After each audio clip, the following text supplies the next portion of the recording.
Why is it that with more technology, more apps, and more life hacks designed to save you time, you have less of it than ever before? Why do you end your day, a day spent running, responding, clicking, and typing, feeling simultaneously exhausted and completely, utterly unproductive? You have goals, you have ambitions, you know what you need to do. You sit down at your desk, energized, ready to start that big project, write that important proposal, or finally learn that new skill. And then it begins. A notification dings from your email. A small red circle appears on your social media app. Your phone buzzes on the table, a text message. A chat window from a colleague pops up on your screen. Each one is a tiny digital tap on the shoulder. Just for a second, you tell yourself, this is important. An hour later, you jolt back to awareness.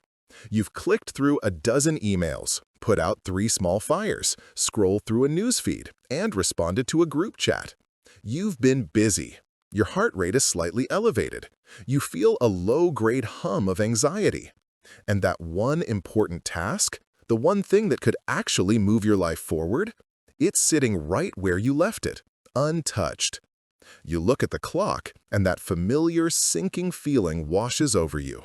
Where did the day go? Why can't I just focus?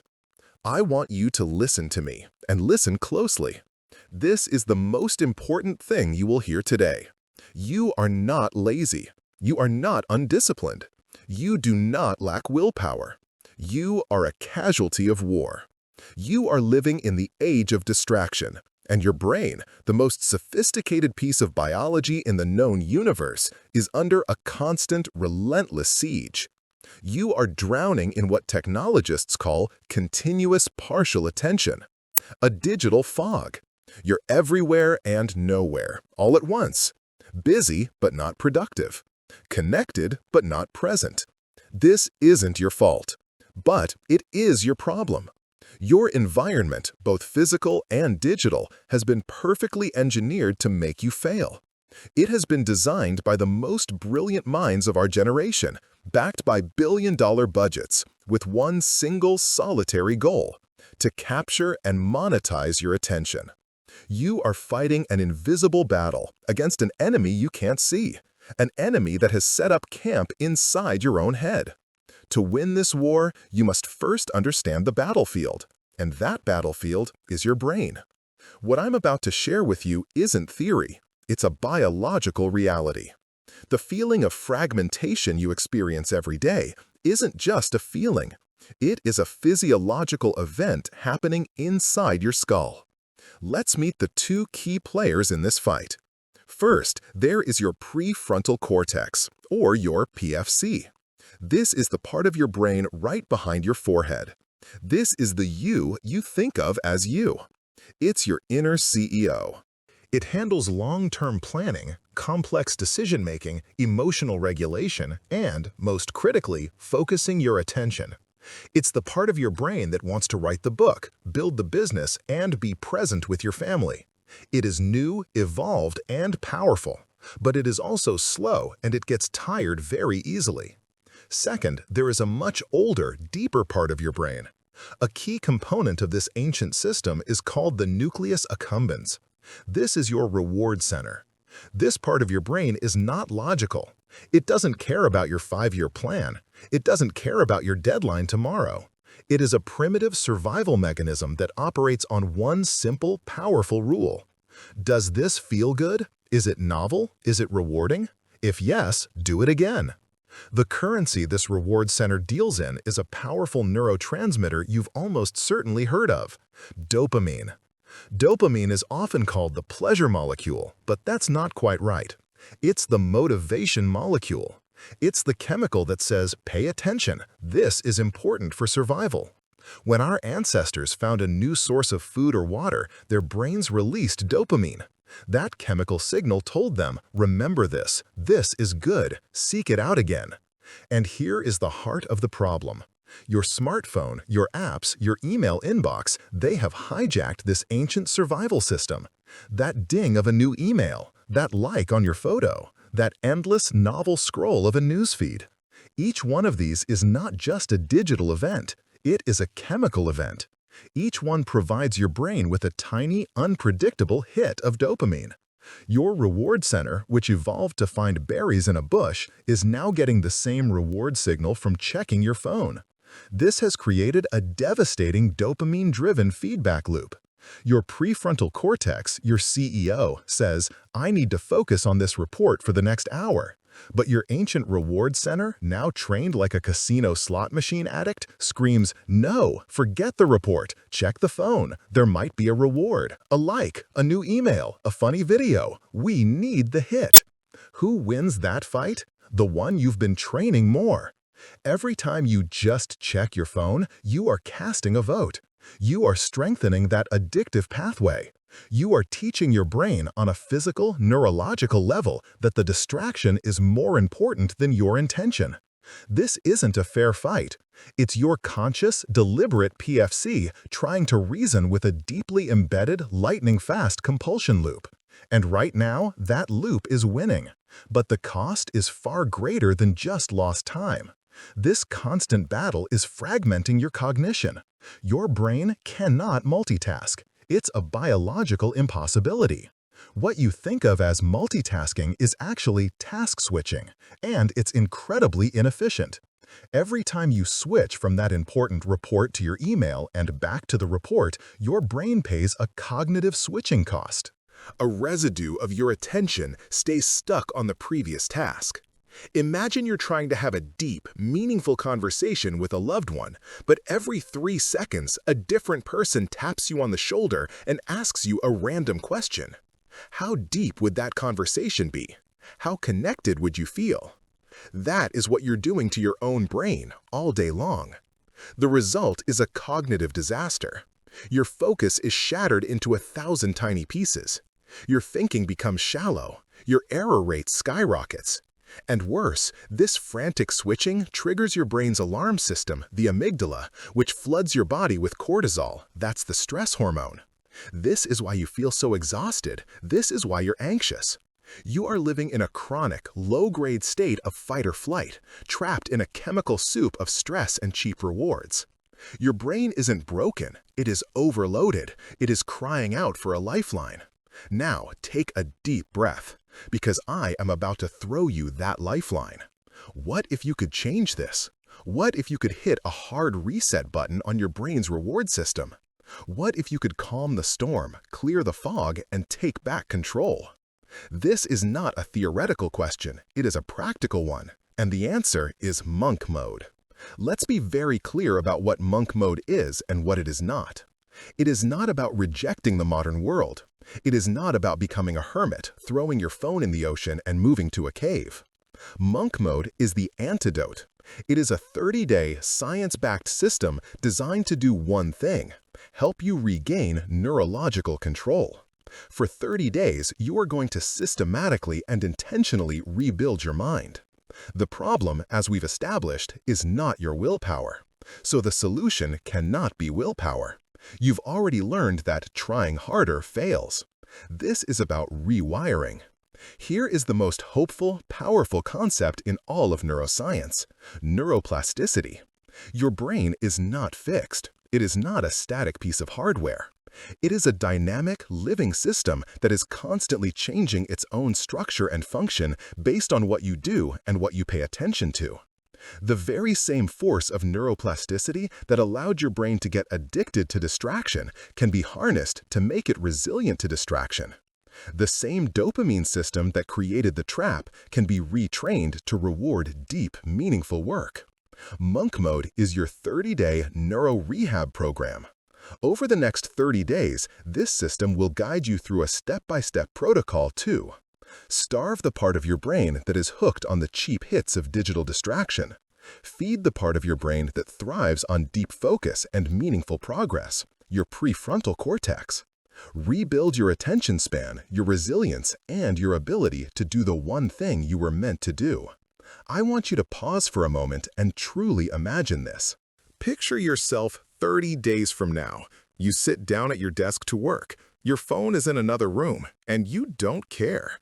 Your email is closed, and you're not anxious. For 2 solid, uninterrupted hours, your mind is sharp. It is clear. It is totally, completely immersed in a single, important task. Ideas flow. Connections are made. You are not fighting distraction. You are in a state of flow, a neurobiological state of optimal performance, where you feel your best and you do your best. When you finally look up, you have accomplished more in those 2 hours than you did in the last 3 days. And here is the most important part. You don't feel exhausted. You feel energized. You feel capable. You feel in control. This is not a fantasy. This is not a gift you're born with. This is a trainable skill. The digital fog is dense, but it is not permanent. The siege on your attention is relentless, but it is not unbreakable. You have the power to clear the fog. You have the blueprint to rewire your brain. The first step is acknowledging the profound biological truth. Your focus hasn't been lost. It has been stolen. And in this book, you are going to learn step by step exactly how to steal it back. The 30-day journey begins now. We've identified the what, this neurological war for your focus. But to get through the fight, you need more than just tactics. You need a reason. You need an unshakable, core-deep motivation that will pull you through the moments of resistance. You need to define your why. And that is precisely what we are going to forge in Chapter 2. Chapter 2, Defining Your Why, the unwavering purpose that fuels discipline. What if I told you that everything you think you know about discipline is wrong? What if discipline wasn't about gritting your teeth, forcing yourself, and waging a miserable day-to-day war against your own desires?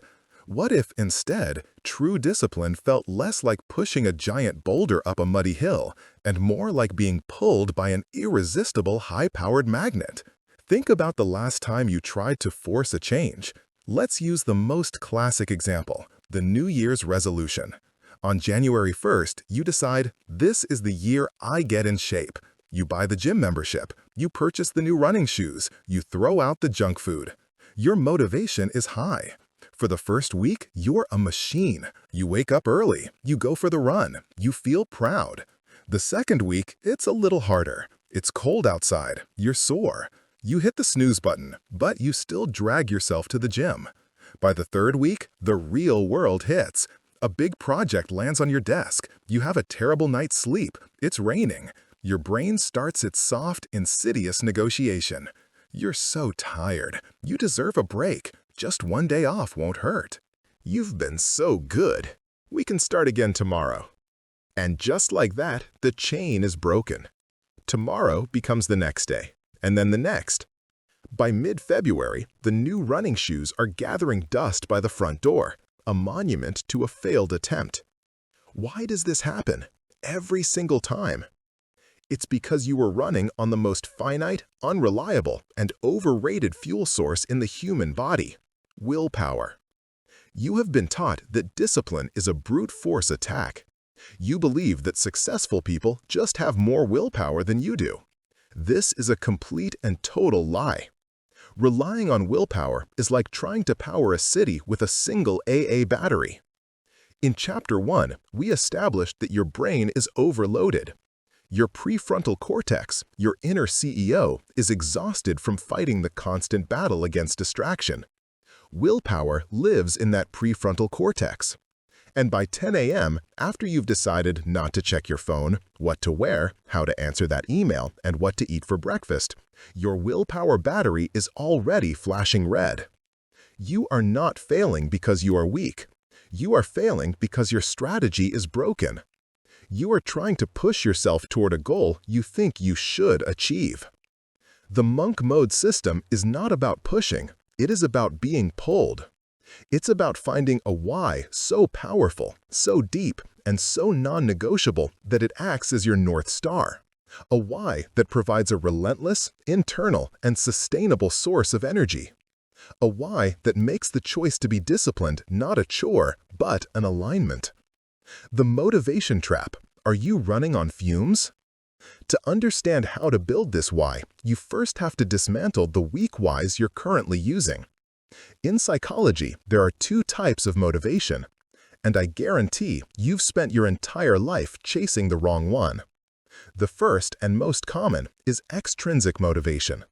This is outside-in motivation. It's the chase for a reward or the avoidance of a punishment. It's the desire for the salary increase, the promotion, the A on the report card, the applause from the crowd, the number on the bathroom scale, the like on your social media post. This is the world's default operating system. If I do this, I will get that. And let me be clear, extrinsic motivation works. It can get you to work on time. It can get you to finish a project by its deadline. But it is a hollow, fragile, and dangerous fuel.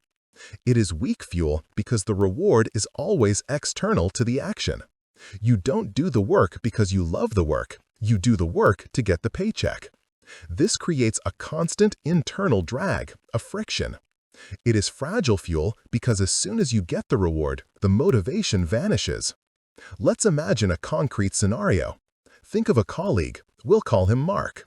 Mark is driven. He wants the corner office. He wants the senior vice president title. This extrinsic goal pushes him. He works 70-hour weeks. He sacrifices weekends. He grinds. And then he gets it. He gets the promotion. He feels a massive rush of achievement. He's ecstatic.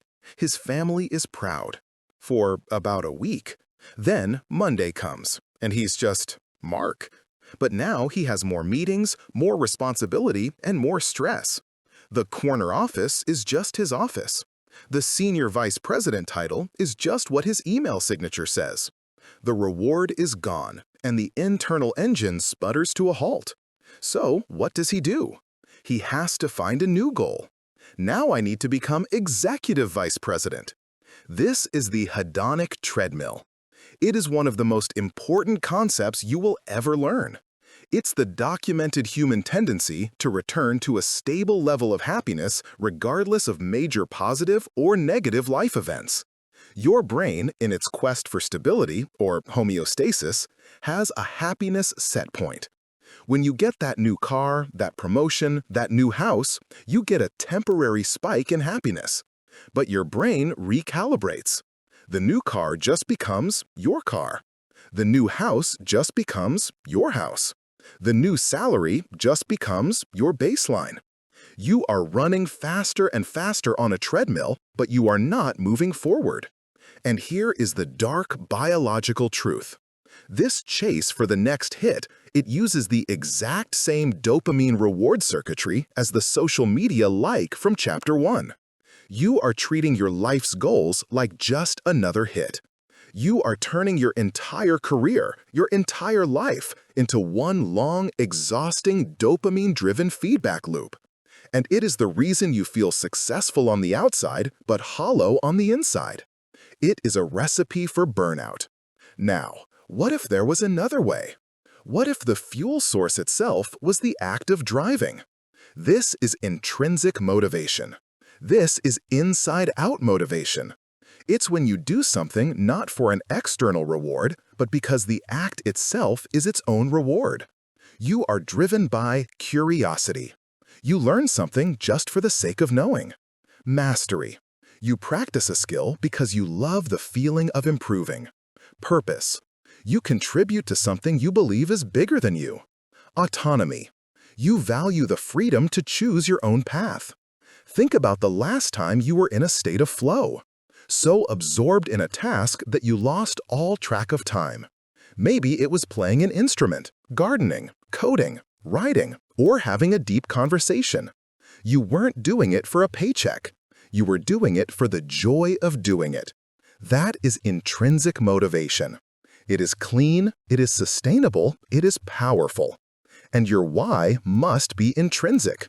A why like, I want to be famous, is extrinsic and weak. A why like, I want to make $1 million, is extrinsic and weak.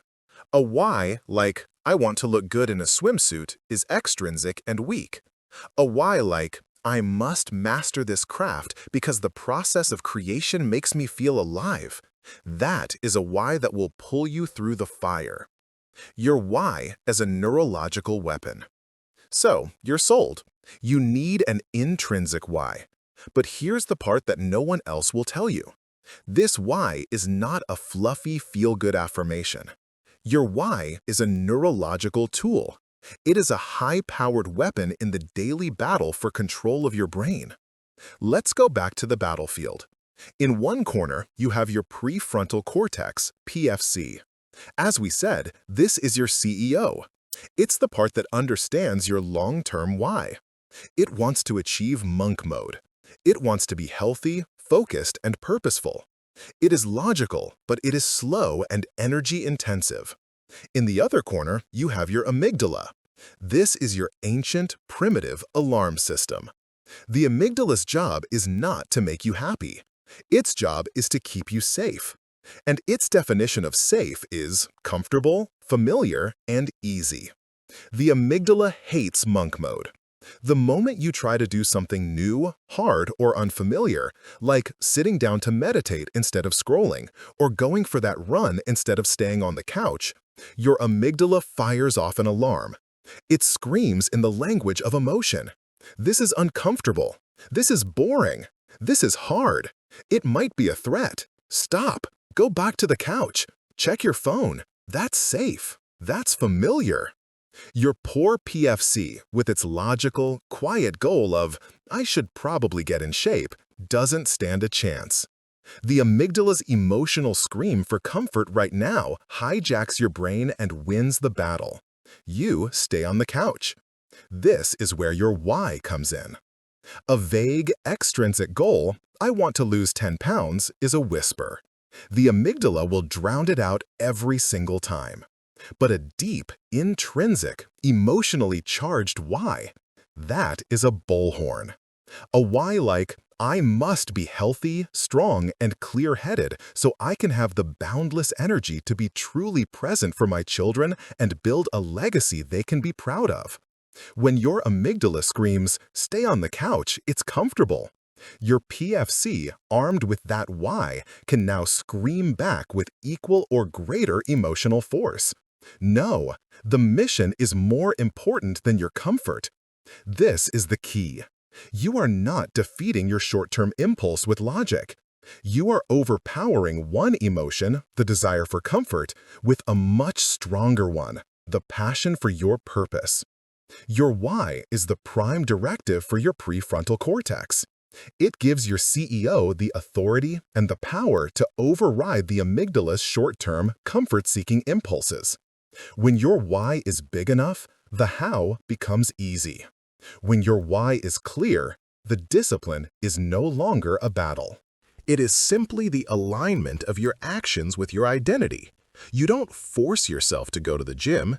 You go because you are a healthy, present father. You don't resist checking your phone. You don't check it because you are a focused creator. This is the fuel. This is the engine. And now you are going to build it. How to excavate your why. Your why is not floating on the surface. You're not going to think of it. You have to excavate it. It's buried under a lifetime of shoulds, of other people's expectations, and of hollow, extrinsic goals. We are going to use a brutally simple and effective technique to dig it up. It's based on the 5 whys method, and I want you to do this. Don't just listen. Pause this audiobook. Take out a piece of paper or open a new document and do the work. First, write down a surface-level extrinsic goal, something you think you want. Let's walk through an example. Surface goal. I want to be more productive and stop procrastinating. A fine goal, but it's weak. Now we dig. 1. Why do you want to be more productive? Because I want to get my work done faster, so I can advance in my career. Still extrinsic. 2. Why do you want to advance in your career? Because I want to make more money. Still extrinsic. Dig deeper. 3. Why do you want to make more money? Because I'm tired of feeling stressed about bills all the time. I feel this constant low-level anxiety about money. 4. Why do you want to get rid of that stress? Because when I'm stressed, I'm not a good person. I'm irritable. I'm short with my partner. I'm not present with my kids. I'm just a ball of anxiety, and I hate that version of myself. Now we're getting somewhere. We've found the pain. 5. Why do you want to stop being that version of yourself? Because my core purpose, my identity, is to be a source of peace and stability for the people I love. I want to build a life where I am free, calm, and fully present. I want to create, not just react. Boom! There it is. That is the why. That is the intrinsic mission. It has nothing to do with being productive and everything to do with identity. Now watch what happens. It's 4 p.m. You're tired. You're tempted to waste the next hour scrolling on your phone. Your amygdala says, "Go on, it's easy, it feels good, just a few minutes." Your old weak why, "I should be productive," puts up no fight at all. But your new why, your prime directive, kicks in. Your PFC grabs the bullhorn. "No, I am a source of peace and stability. I am a present father. I am a calm partner. This scrolling is not aligned with my mission. This report." Finishing it is. You have just used your purpose as a weapon to defeat your impulse. Your task is to do this right now. Start with your goal for monk mode. I want to complete this 30-day system. Why? Why? Why? Why? Dig until you hit an emotion. Dig until you define the identity you are fighting to build. Once you have it, I want you to forge it into a single, powerful sentence. A mission statement. Not, "I want to be more focused," but, "My mission is to cultivate deep, unwavering focus so I can build my business and create a life of true freedom for my family." Not, "I want to stop being distracted," but, "My mission is to be present and intentional in my work and my life because I am a creator, not a consumer." Write this sentence down. Put it on your wall. Make it the lock screen on your phone. This is your guiding light. This is your engine. This is the unshakable purpose that will pull you through the 30-day journey. You have your why. You have the most powerful fuel on earth. But even the most powerful engine can't move a car that's stuck, tires spinning, in a deep, muddy swamp. Your why is your engine. But your current brain chemistry, your brain's addiction to the non-stop, high-stimulation, cheap dopamine world we live in, that is the swamp. Before we can move forward, we have to get you out of the mud. We have to reset your brain's reward system so that it can even desire the right things again. In the next chapter, we are going to do exactly that. It's time to drain the swamp. It's time for the dopamine detox. Chapter 3. The Dopamine Detox, Rewiring Your Brain for Deep Focus. Are you in control of your desires, or are they in control of you? You've done the work from Chapter 2. You have your why. You have that deep, intrinsic, emotionally charged mission statement. You are fired up. You are ready to build. You sit down at your desk, your why burning in your mind. My mission is to be a creator, not a consumer. My mission is to build a life of freedom. You open the blank document. You stare at the cursor. Blink, blink, blink, and nothing. You feel a profound sense of boredom, a flat, gray, restless emptiness. The work feels difficult. It feels like a chore. And your hand, almost without your permission, twitches toward your phone. A powerful magnetic pull draws you to it. "Just for a second," the whisper comes. "Just a quick check, a little hit of energy, a little taste of stimulation to get me going." And just like that, you're gone, lost for an hour. When you come back, you're not energized. You're foggy, ashamed, and angry. What is wrong with me? I have my why. Why don't I have the drive? I want you to listen to me. Your why is the engine. It's the most powerful engine in the world. But your brain, right now, is a car stuck in a deep, muddy swamp. Your wheels are spinning, throwing mud everywhere, but you have no traction. That swamp is your brain chemistry. Specifically, it's your brain's reward system. And it has been so overstimulated, so flooded for so long that it is completely out of balance. The first step to monk mode is not adding new disciplined habits. The first, most critical, and most difficult step is subtracting. Before we can build, we must drain the swamp. We must get you back on solid ground. Welcome to the dopamine detox. Your brain's volume knob is broken. In Chapter 1, we introduced dopamine as the motivation molecule. It's the chemical that tells your brain, pay attention, this is important. But we need to go deeper. Your brain is a brilliant self-regulating system. Its single most important goal is not to make you happy, it's to maintain balance. This is called homeostasis. Your brain has a baseline level of dopamine. This is your default state of motivation, mood, and alertness. Now imagine you're in a quiet library, trying to have a conversation. You can speak in a normal voice, and the other person can hear you perfectly. The reward, the connection, the understanding is high. This is a healthy, balanced brain. Now imagine you're at a deafeningly loud rock concert. The music is blasting. To be heard, you have to scream. And even then, the connection is weak. This is your brain on the modern internet. The social media like, the endless scroll, the sugary snack, the pornography, the video game. These are not library-level rewards. These are rock concert-level rewards. They are abnormally high sources of stimulation. They are cheap dopamine. When you flood your brain with this non-stop high-amplitude noise, your brain does the only logical thing it can do to protect itself. It turns down the volume on everything. This biological process is called downregulation. When your brain is constantly overwhelmed by these massive dopamine floods, it begins to remove its own dopamine receptors to defend itself from the onslaught.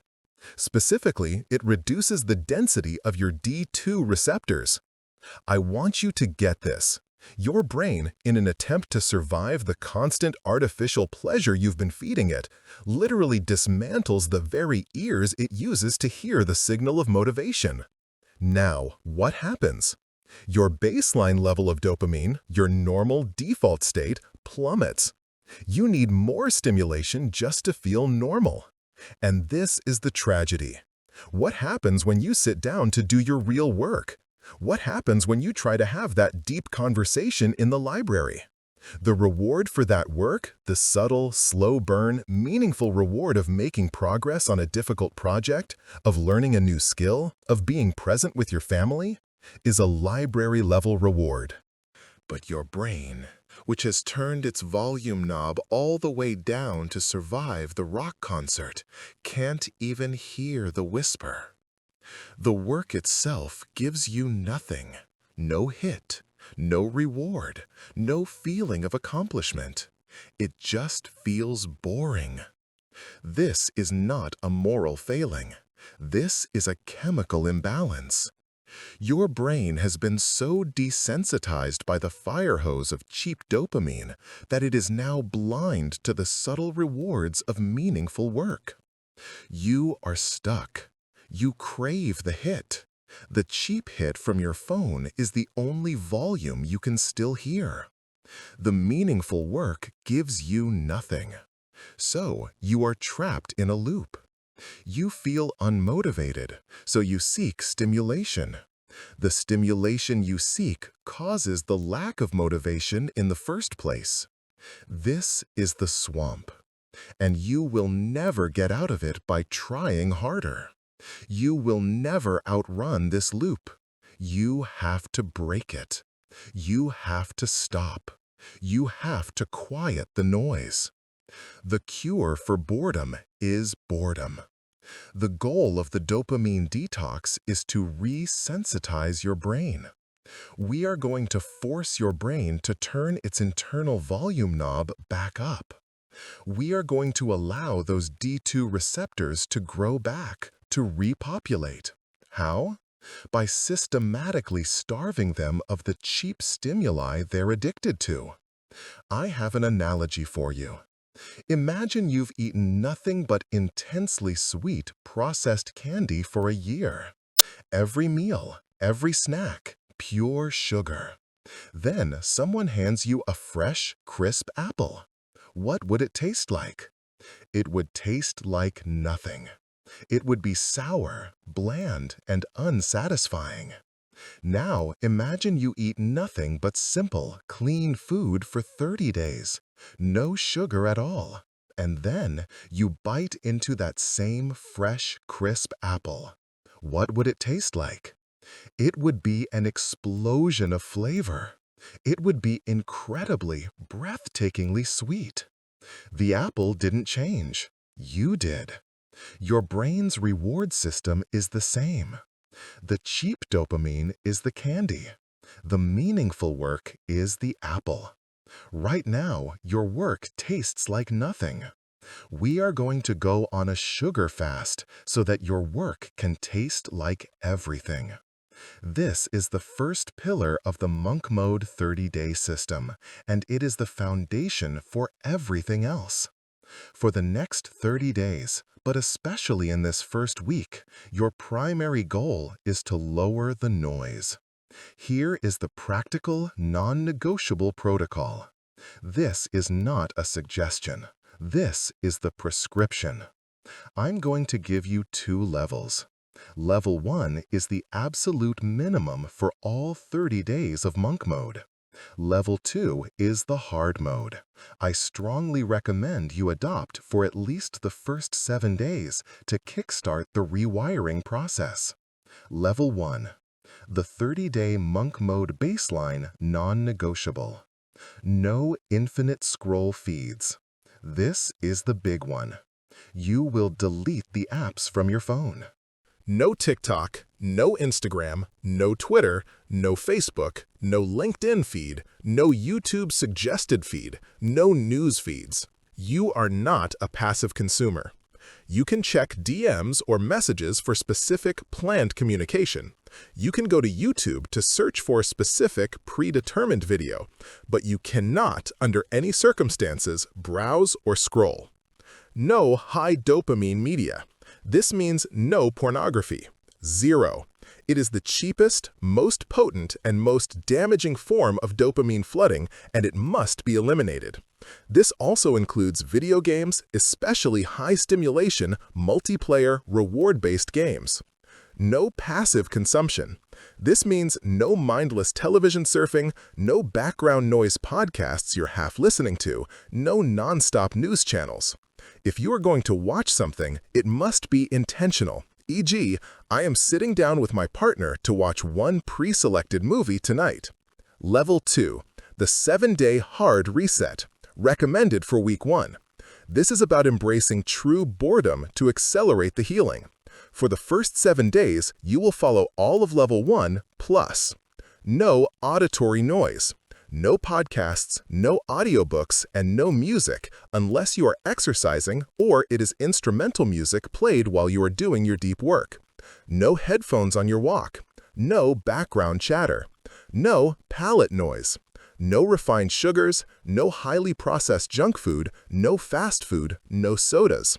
These foods are also part of the cheap dopamine cycle. Stick to whole, clean foods. No digital shopping. No mindless browsing of Amazon or other e-commerce sites. This is hard.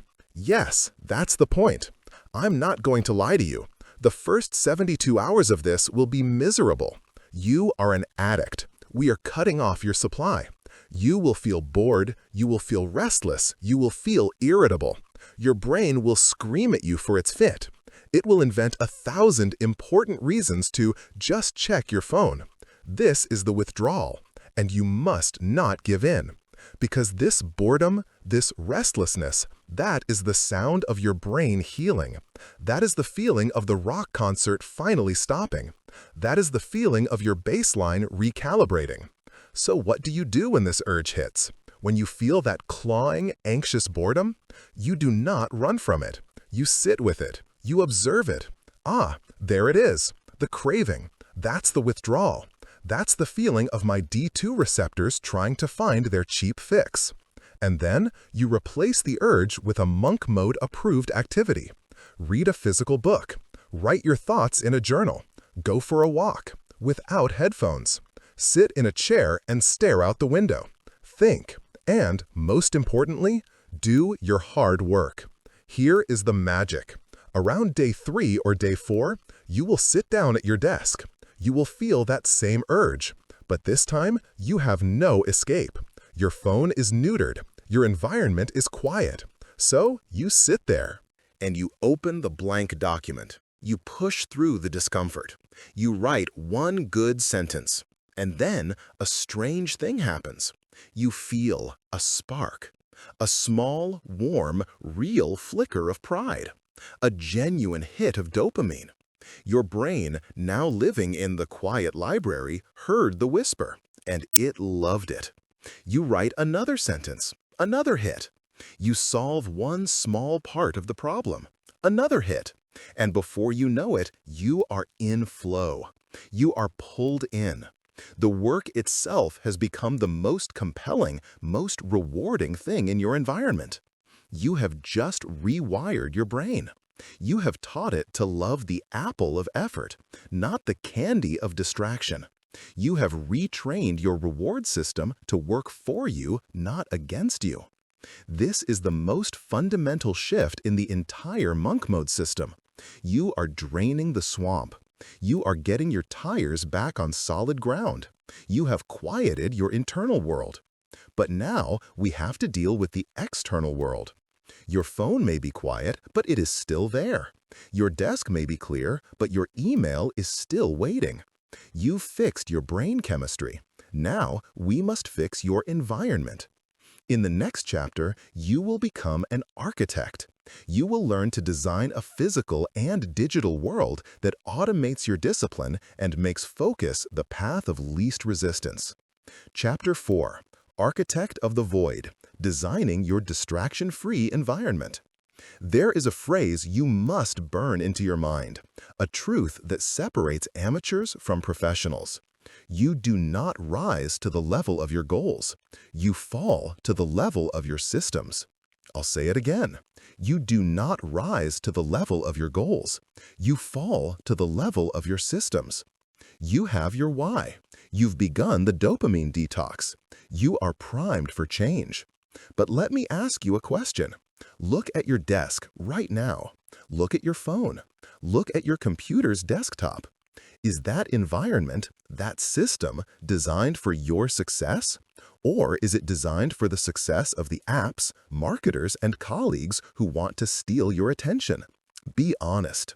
Your phone is sitting right there, isn't it? Face up, within arm's reach. Your email inbox is probably open in a tab. Your chat app is likely flashing with a little green light, a constant, silent, "I'm here." You have spent the last 30 years of your life meticulously designing an environment that makes it impossible to focus. You are a recovering addict who has done the brave work of the detox, but you are still living in the candy store. You sit down, your why burning in your heart, ready to do the deep, meaningful work, and you have invited the enemy to sit at the table with you. And what is your strategy for dealing with this enemy? Willpower. You try to resist. You force yourself to ignore the buzz from your pocket. You grit your teeth and try not to look at the email that just popped up in the corner of your screen. And for the first hour of the day, you might even win. You feel good. See, I'm disciplined.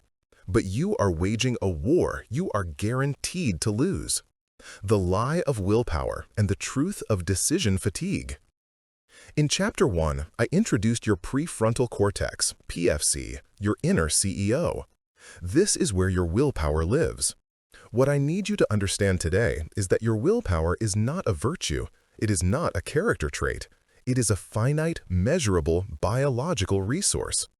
Think of your willpower as a battery, your PFC battery. When you wake up after a good night's sleep, that battery is at 100%. Now listen to what happens. You wake up, your alarm goes off, you hit the snooze button. That's a decision, -1%. You finally get up, You decide what to wear, -2%.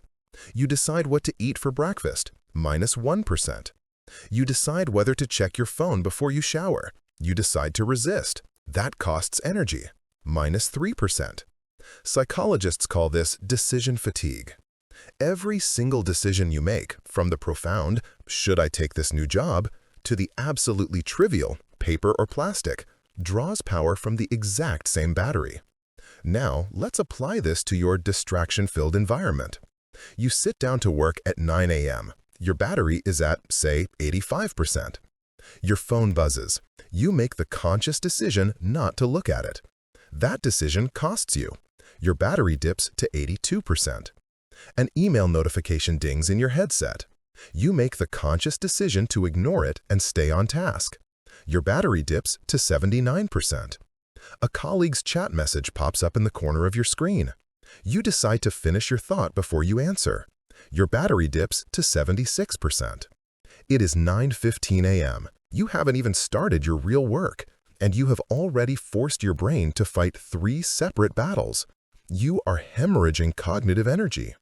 Now, multiply this by the hundreds of micro-distractions you face all day long. By 12 p.m., your battery is at 40%. By 3 p.m., it's at 15%. And by 5 p.m., by the time you get home and you have to decide between going to the gym, a hard, high-energy decision, or collapsing on the couch, your battery is dead. You don't have the energy to make the right choice. So you collapse. You order the junk food. You scroll mindlessly for 3 hours. And you wake up the next day hating yourself, blaming your lack of discipline, when the real culprit was not your character. It was your system. You wasted your entire day's worth of precious, finite willpower on fighting a battle you never should have been in. You must become a choice architect. The people who design supermarkets know about decision fatigue. That's why they put candy and magazines at the checkout line. They know your PFC battery is dead after an hour of shopping, so your impulse control is at 0. They are choice architects, and they are architecting your choice for you. The monk mode philosophy is simple. You must become your own choice architect. The goal is not to win the battle against temptation. The goal is to eliminate the battle so it never has to be fought. We are going to automate your discipline. We are going to preserve that precious PFC battery for the real work, for the deep problems. How? By designing an environment where focus is the easiest possible choice. We are going to make discipline the path of least resistance. We are going to make distraction so difficult, so annoying, and so effortful that you won't even bother. We will do this in 2 arenas, your physical environment and your digital environment. Part 1. Architecting your physical sacred space. Your brain is a connection-making machine. It creates powerful neuroassociations between places and activities. This is why, when you lie on your bed with your laptop, your brain gets confused. Is this the place for sleep or the place for work? The result? You can't sleep at night and you can't focus during the day. You've taught your brain that your bed is a place for anxious half-work. Starting today, you will create a sacred space. This is a non-negotiable part of the monk mode system. This space, be it a full room, a corner of your apartment, or even just one specific chair, is now a temple of focus. Rule 1. The single purpose rule. This sacred space is for one thing and one thing only: the deep, focused monk mode work that aligns with your why. You do not browse social media here. You do not pay your bills here. You do not eat your lunch here. You do not make casual phone calls here. When you sit in this space, you are signaling to your brain on a deep neurological level, it is time to focus. When you leave this space, you are signaling the work is done. This creates a powerful, automatic trigger that conserves your willpower. You don't have to decide to focus, the environment makes the decision for you. Rule 2. Control your line of sight. Your desk is not a storage unit. It is a cockpit, a sterile cockpit. Your visual field is your primary source of cues. Anything you can see is a potential open loop that will steal a tiny piece of your PFC energy. That stack of unpaid bills? That's not just clutter. That is a visual scream of "you need to pay me." That pile of random papers? That's a visual representation of "I'm unfinished, I'm chaos." That coffee mug from yesterday? "I'm dirty." Your desk, your sacred space, must contain only the tools required for the single task at hand. That means your computer, which we'll fix in a minute, a notepad and pen, a glass of water. That is it. Everything else, gone, filed, put away, removed. Create a void, a clean, clear, open space that invites clear, open thought. Rule 3. The phone is your enemy. Treat it as such. Out of sight, out of mind is not a cute saying. It is a neurological command. Your phone is the most powerful distraction delivery device ever invented. If it is on your desk, face down, you lost. You're still thinking about it. If it is in your drawer, you lost. It's too easy to get. Here is the monk mode rule. When you enter your sacred space to do deep work, your phone must be in another room. Period. Non-negotiable. But we'll go one step further. Put it in another room and plug it in to charge. Why? Because we are adding friction. We are increasing the activation energy required for the bad habit. If your phone is in your pocket, the activation energy to get a dopamine hit is 1/10 of a second. If your phone is in the kitchen, plugged in, and you're in your office, you now have to physically stand up, walk out of your sacred space, walk to the kitchen, unplug the phone, and check it. The vast majority of the time, your brain will do that cost/benefit analysis and say, "Ugh, not worth it." You have just won the battle without fighting by using simple, intelligent design. Part 2. Architecting your digital void. Your physical space is clean. Now we must clean your digital space. Your computer is a tool. It is not a toy. We are going to force it to be a tool. Rule 1. Slay the notifications. All of them. This is the single most important digital action you will take. Notifications are the voice of the enemy. They are a demand backed by a powerful dopamine hit that you stop what you decided was important and pay attention to what someone else decided was important. This is a declaration of war on your focus. You will go into the settings on your phone, you will go into the settings on your computer, and you will turn off all notifications. I mean all of them. No banners, no sounds, no lock screen pop-ups, and most importantly, no red badges. That little red circle with a number in it, that is a neurological weapon designed to trigger your brain's ancient novelty-seeking and incompletion drive. It is a cognitive itch that the app knows you will have to scratch. Turn it off. But what about emergencies, you're screaming? First, let's be honest. How many emergencies have you ever gotten via a Twitter notification? Second, we will be strategic. On your phone, you will set up the favorites or emergency bypass exception. This means only a phone call from your partner, your child's school, or your boss will ever make a sound. Everything else, every text, every email, every social media comment, every news alert is silent and invisible. This single act transforms your relationship with technology. You are no longer a reactor, jumping like a puppet every time a string is pulled. You are a processor. You check your messages on your schedule when you are ready. You are back in control. Rule 2. Create digital friction. Just like putting the phone in another room, we will make your digital distractions annoying to access. Use app blockers. Install a cold turkey or freedom-style app on your computer. This is your new best friend. For your 30-day monk mode, you will pre-schedule blocks of time, 8 a.m. to 12 p.m., where these apps will not allow you to access your predefined list of distracting sites. Social media, news sites, shopping sites, blocked.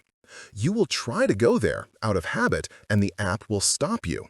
You are using technology to defeat technology. The jail folder. On your phone, for the apps you can't delete, like email or a web browser, you will hide them. Create a folder. Call it Tools. Put it on the last page of your phone's home screen. You have to intentionally swipe 3 times and open a folder to get to it. This friction is just enough to stop the mindless, impulsive check. Rule 3. Tame the inbox. Your email inbox is not your to-do list. It is a to-do list that other people can write on. Keep it closed. Do not work with your email open, ever. Batch process. You will set 2 to 3 specific times per day to process email. For example, 11:30 a.m. and 4:30 p.m.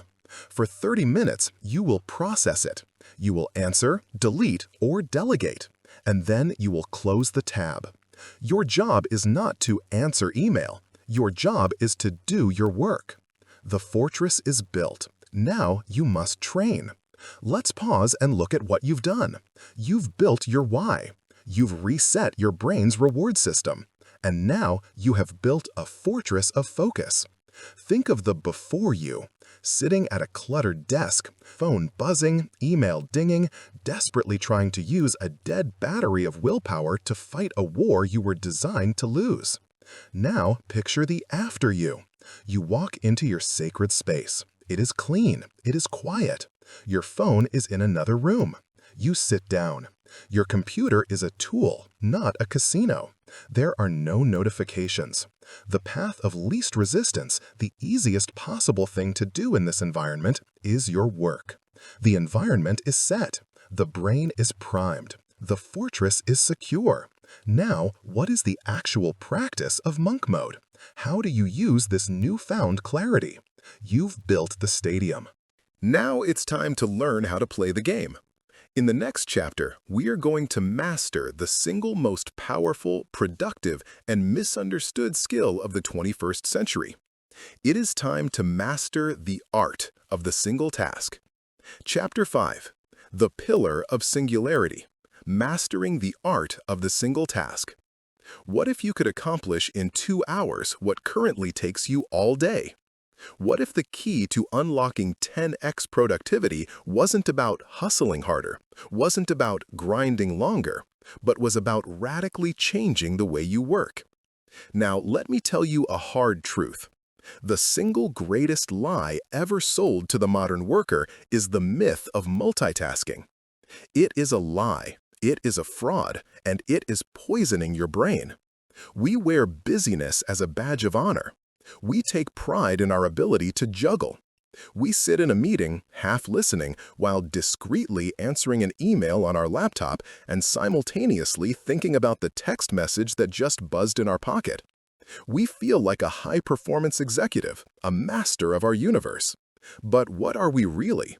We are pollution workers. We are creating a massive cloud of cognitive smog, a frantic motion of clicks, replies, and open tabs to mask the cold, hard fact that we are making no real progress. Let's make this painfully real. Think about your last busy workday. We'll call it Tuesday. You sat down to write that important, high-value strategy document. This is your one big task. But here is what actually happened. 9 a.m. You open the document. You write a headline. 9:01 a.m. An email notification dings. It's a quick question from a colleague. This will just take a second, you lie to yourself. You switch to your inbox. You type the reply. 9:03 a.m. While in your inbox, you see 5 other unread emails. Your brain's open-loop anxiety kicks in. You start to triage them. Important, important, junk, urgent. 9:15 a.m. You jolt back. Oh, right, the document. You switch back to the Word doc. You stare at the headline. You try to remember what was your train of thought. You have to reload the entire context of the strategy. This takes 5 to 10 minutes. 9:25 a.m. You finally get back into a rhythm. You write a solid paragraph. 9:27 a.m. A chat message from your boss pops up in the corner of your screen. Got a minute? You have to answer that. You switch to the chat. The minute turns into a 15-minute back and forth. 9:42 a.m. You switch back to the document. But now you're slightly agitated from the chat. Your focus is fragmented. You try to find your place. 9:45 a.m. Your phone, which has been sitting beside you, buzzes. A news alert, a text, a social media notification. You pick it up. Just a glance. It is 11:30 a.m. You have been working on this document for 2.5 hours. You have a headline, one paragraph, and a massive headache. You feel stressed, drained, and defeated. This is not high performance. This is high fragmentation. And you are not to blame. You are simply running the multitasking software you were told was efficient. Today, we are going to uninstall that software permanently. The biological impossibility of multitasking. I'm going to say this so clearly you will never forget it. Your brain cannot multitask. It's not that you are bad at it, it's that it is a biological impossibility. It's like saying you're bad at growing a third arm. The hardware simply isn't designed for it. What you think of as multitasking is a rapid, frantic, and incredibly costly process called task switching. Your prefrontal cortex, your inner CEO, can only hold one conscious context at a time. It can be the strategy document context, or it can be the email context. It cannot be both. Every time you switch, your brain pays a tax. It's called the cognitive switching cost. This is the residue of attention. When you switch from your email back to your report, a part of your brain is still thinking about the email. Your attention isn't at 100% on the report. It's at 70% with a 30% shadow of the last task still lingering, fragmenting your focus. Let's use an analogy you can feel. Imagine you are a master chef. Your mission is to cook one perfect gourmet meal. This is your deep work. But in your kitchen, your brain, you're not allowed to just cook. You're trying to chop the vegetables, your report, but every 30 seconds, someone forces you to stop, run across the kitchen, and wash a single dirty dish, your email. Then you run back. You refocus. You pick up the knife. Stop. Now go over here and stir this pot, your chat message. Stop. Now run to the pantry and reorganize the spice rack, your phone alert. At the end of 2 hours, what do you have? The meal isn't cooked, the kitchen is a disaster, and you, the chef, are exhausted. This is exactly what you are doing to your brain.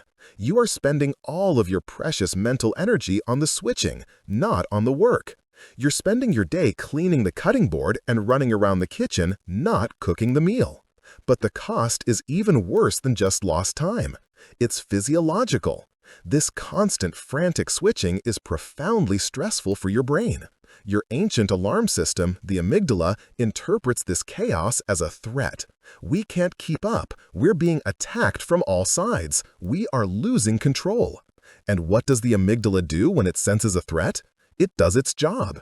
It floods your entire system with cortisol. That's the stress hormone. This is the why.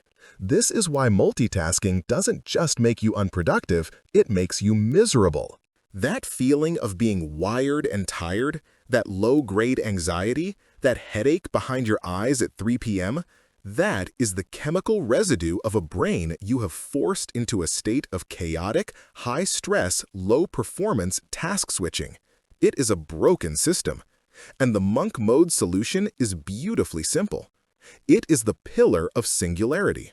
The monk mode practice. The singularity session. From this day forward, you are no longer a multitasker. You are a single tasker. You are a deep worker.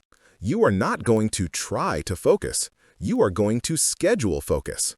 Welcome to the singularity session. This is the core practice of monk mode. This is the weightlifting for your brain. You've already built the gym in Chapter 4, your sacred space. You've already fixed your nutrition in Chapter 3, the dopamine detox. Now, this is the workout. The system is simple. It's like the famous Pomodoro technique. 25 minutes on, 5 minutes off, but on steroids. 25 minutes is often just the warm-up. To get into true deep work, we need longer, uninterrupted blocks. Here is the blueprint for your first singularity session. Step 1. Define the mission, the what. Before you begin, you must be ruthlessly clear on your goal. A vague intention like work on the project is useless. It's a recipe for failure. Your mission must be singular and specific. Bad, work on strategy doc. Good, draft up market analysis and competitor sections of the strategy doc. Bad, do emails. Good, process all priority 1 emails in my inbox down to 0. Clarity is a prerequisite for focus. Step 2. Set the timer, the when. You are going to dedicate one unbroken block of time to this one mission. I recommend you start with 60 minutes, not 25, a full 60. As you get stronger, you will extend this to 75, 90, or even 120 minutes. You set a timer. This creates a container. It's a sacred, non-negotiable contract with your brain. Step 3. Activate the fortress protocol, the how. This is non-negotiable. You must activate the system you built in Chapter 4.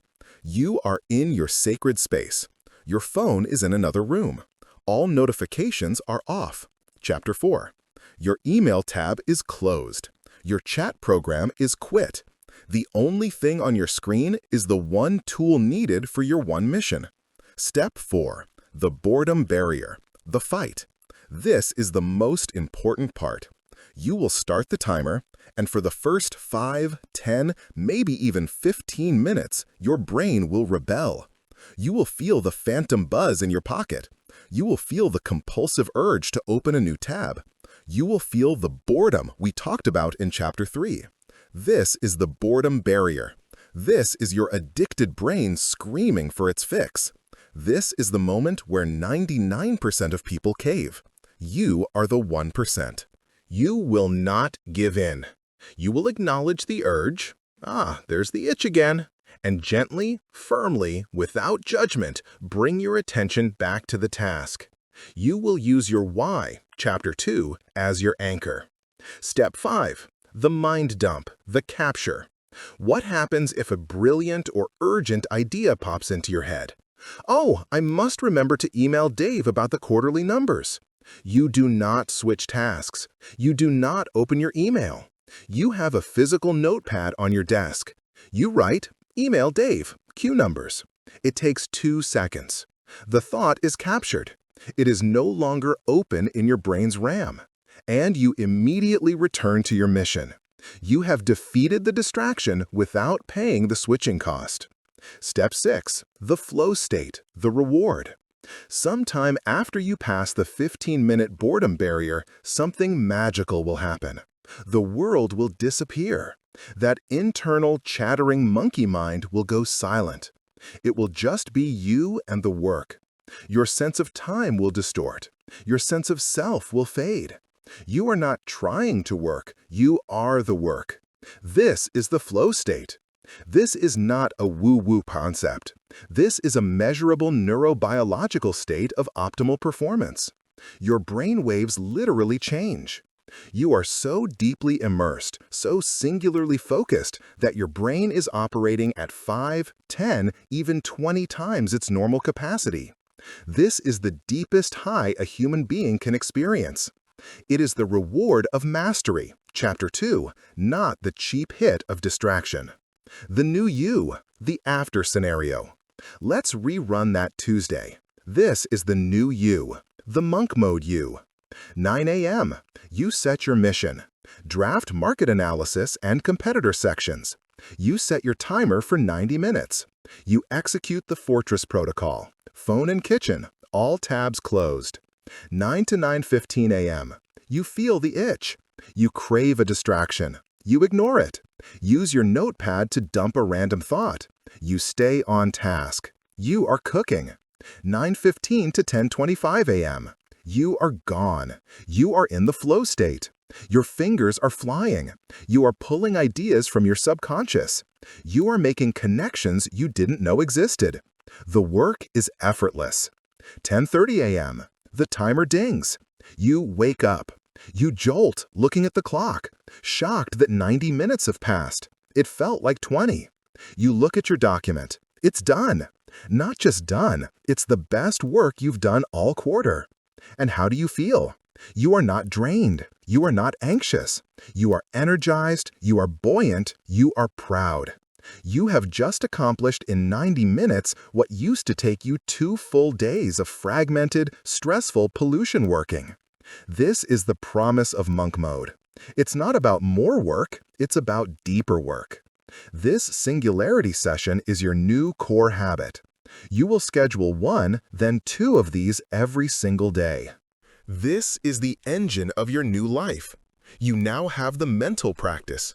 You've built the fortress. You're training your focus. But to do this day in and day out, to have the stamina to enter this deep state on command, you must acknowledge one final truth. Your brain is not a piece of software floating in the cloud. It is a physical organ. It is a piece of biology. It has needs. You can't run high-performance cognitive software on a body fueled by junk and a brain deprived of sleep. Your mind is sharp. Now we must make your body a weapon. In the next chapter, we address the non-negotiable fuel for the monk mode brain. We are going to build the pillar of physiology. Chapter 6, the pillar of physiology, fueling the monk mode brain.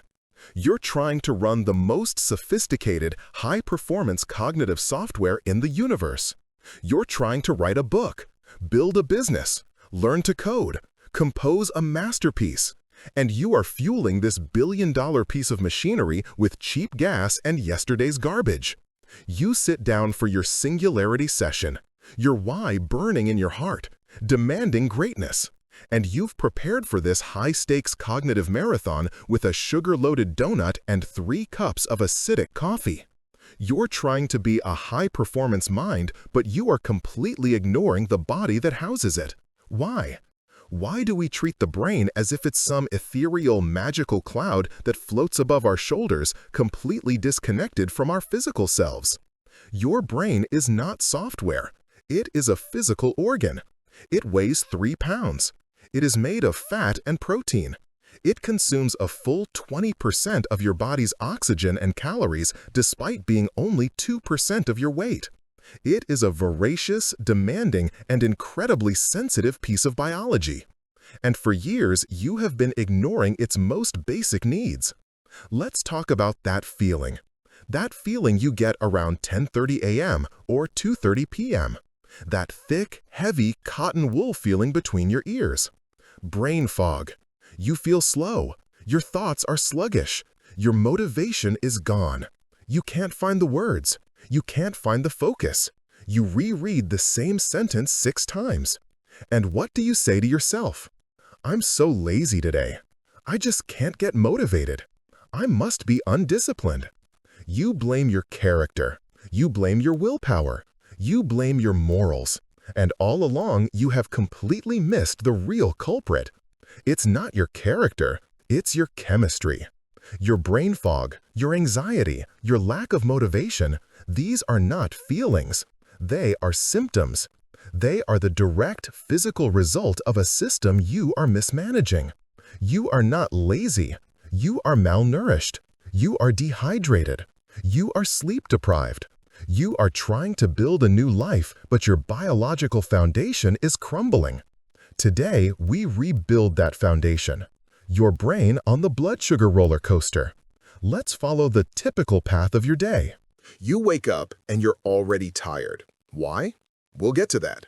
What's the first thing you do? You need energy now. So you mainline the 2 quickest energy sources known to modern man, sugar and caffeine. You have a bowl of high-sugar cereal, a muffin, a bagel, a fruit smoothie that's just a sugar bomb. You wash it down with a giant cup of coffee. And for about 45 minutes, you feel fantastic. You've just flooded your bloodstream with glucose, sugar. Your brain, especially your prefrontal cortex, PFC, your monk mode engine, loves glucose. It's its primary fuel. You've just given it a rocket fuel blast. You feel sharp, you're ready to go. But you have just lit a match that will lead to an explosion. Your body, in its quest for homeostasis, balance, sees this massive, unnatural sugar spike as a 5-alarm emergency. It screams, "Red alert! Blood sugar levels are toxic. Deploy all countermeasures." Your pancreas responds by dumping a massive flood of the hormone insulin into your bloodstream. Insulin's job is to yank that sugar out of your blood and fast. And it does. It does its job too well. And at 10:30 a.m., you crash. The rocket fuel is gone. The insulin has yanked all the sugar out of your blood, leaving you below your baseline. And your prefrontal cortex, your inner CEO, is now starved. It is gasping for its primary fuel. And what does a starved PFC do? It shuts down. This is your brain fog. You can't focus. You're irritable. You're suddenly desperate. And what are you desperate for? More sugar. Another coffee. A pick-me-up snack from the vending machine. You have just boarded the blood sugar roller coaster. You will spend the entire day climbing a frantic spike and then plunging into a devastating crash. Spike and crash. Spike and crash. You are using your precious cognitive energy not for deep work, but for simply managing the chemical chaos you've inflicted on your own body. You will never achieve deep, stable focus in this state. Your gut is your second brain. But the damage from that sugary breakfast is far deeper. You didn't just eat that muffin. You fed it to the trillions of creatures living inside you.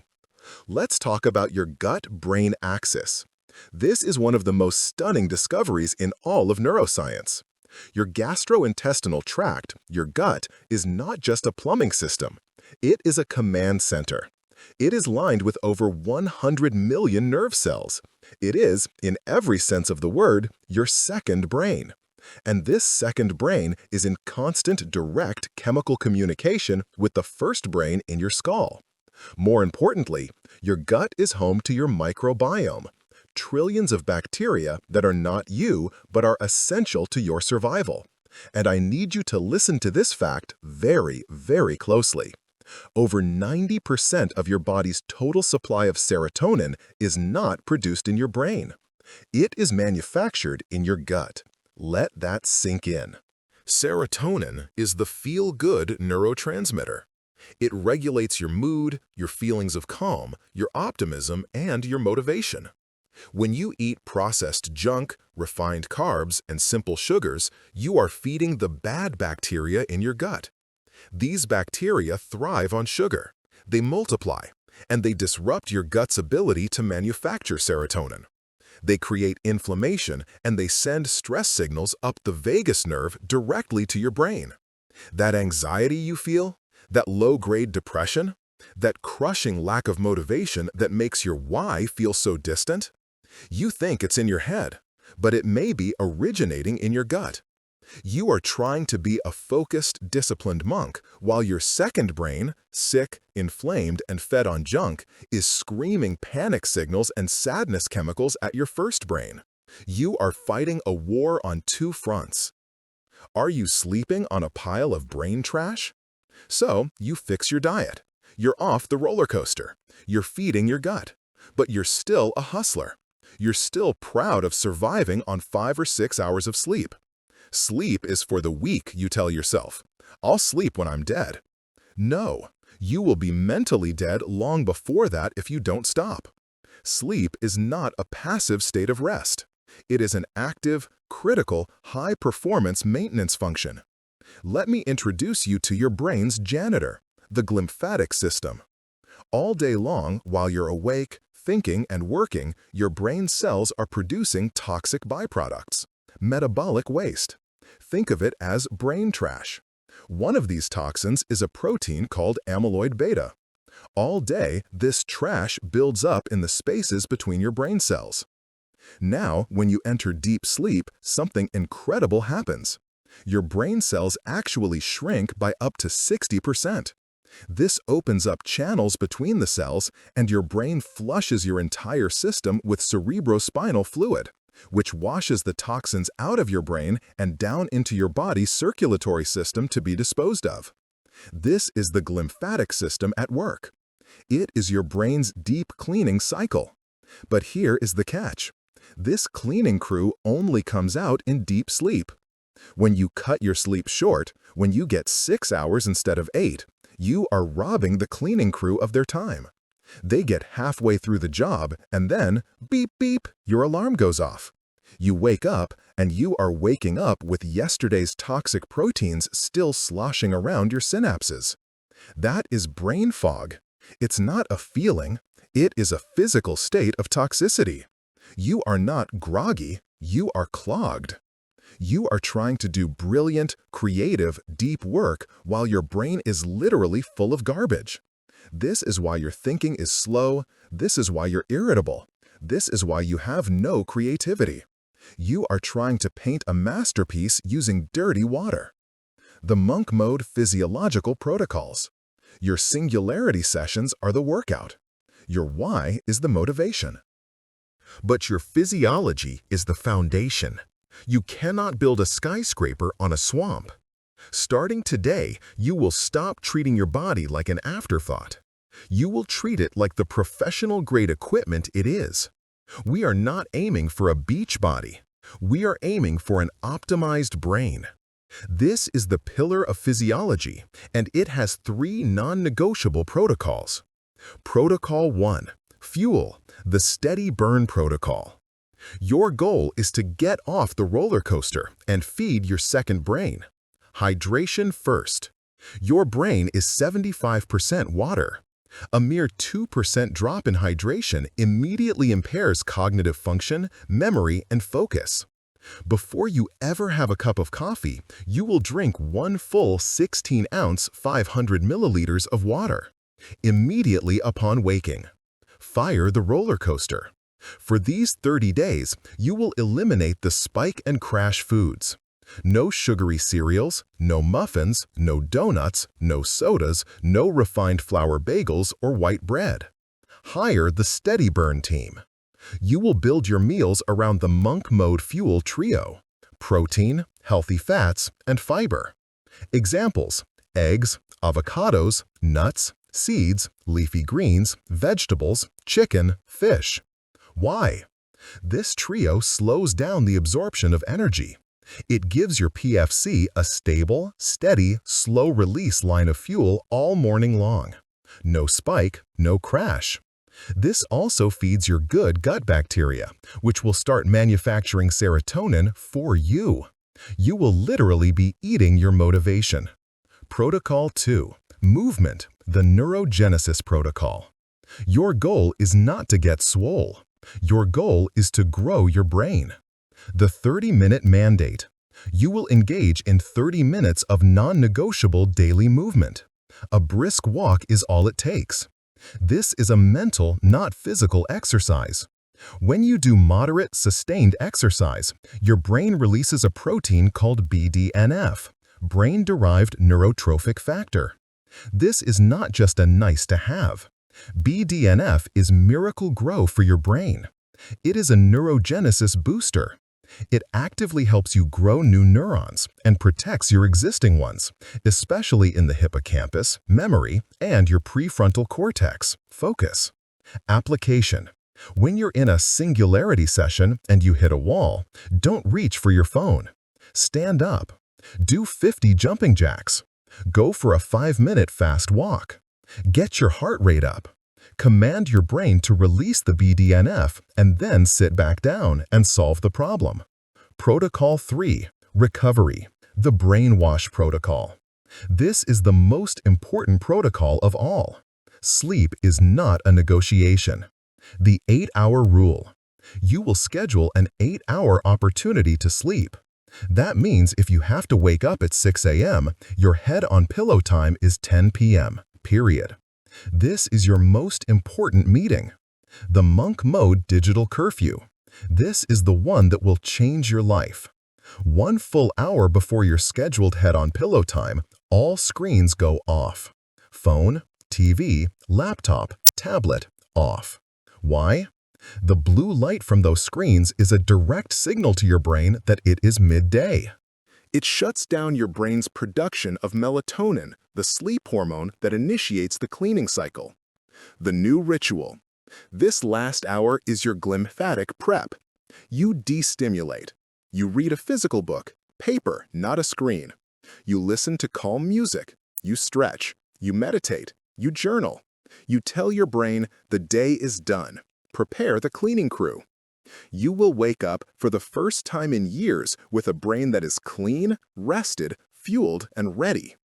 Your why is your North Star. Your singularity session is your practice. Your fortress is your shield. And now your physiology is your engine. You have cleared the external distractions.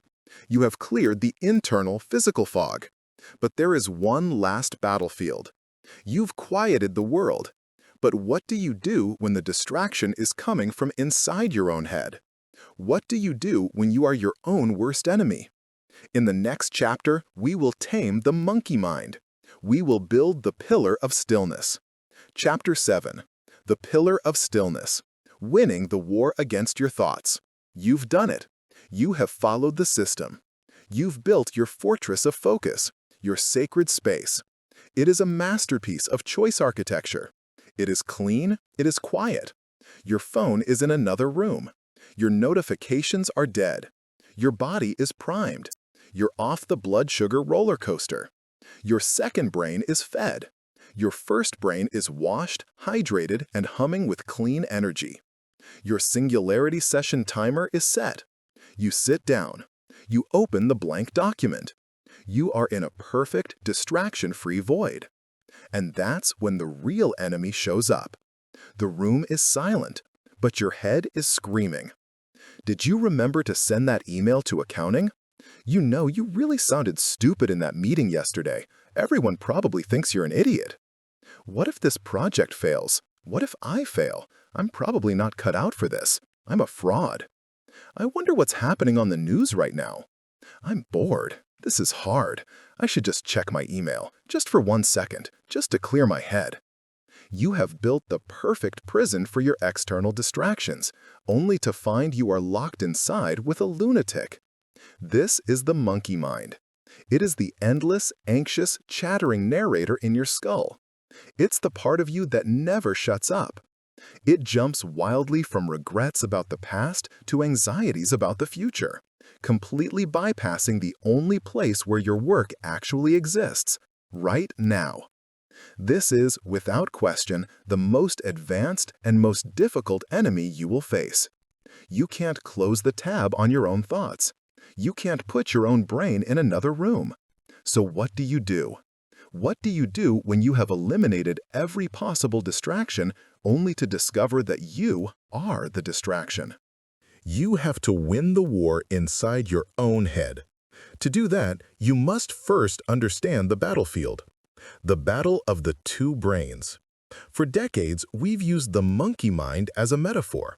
But what we're describing is a very real, very powerful brain network. Neuroscientists call it the default mode network, or DMN. The DMN is quite literally your brain's autopilot. It's the network that activates the instant you stop focusing on a specific, external, goal-oriented task. The second you stop doing your report, your DMN clicks on. And what does it do? It defaults to you. It is the part of your brain responsible for self-reflection, personal identity, and mental time travel. It thinks about you in the past and you in the future. This is not a bad network. It's supposed to be where you process your memories, where you form your sense of self, where you plan your long-term goals. It's supposed to be your inner storyteller.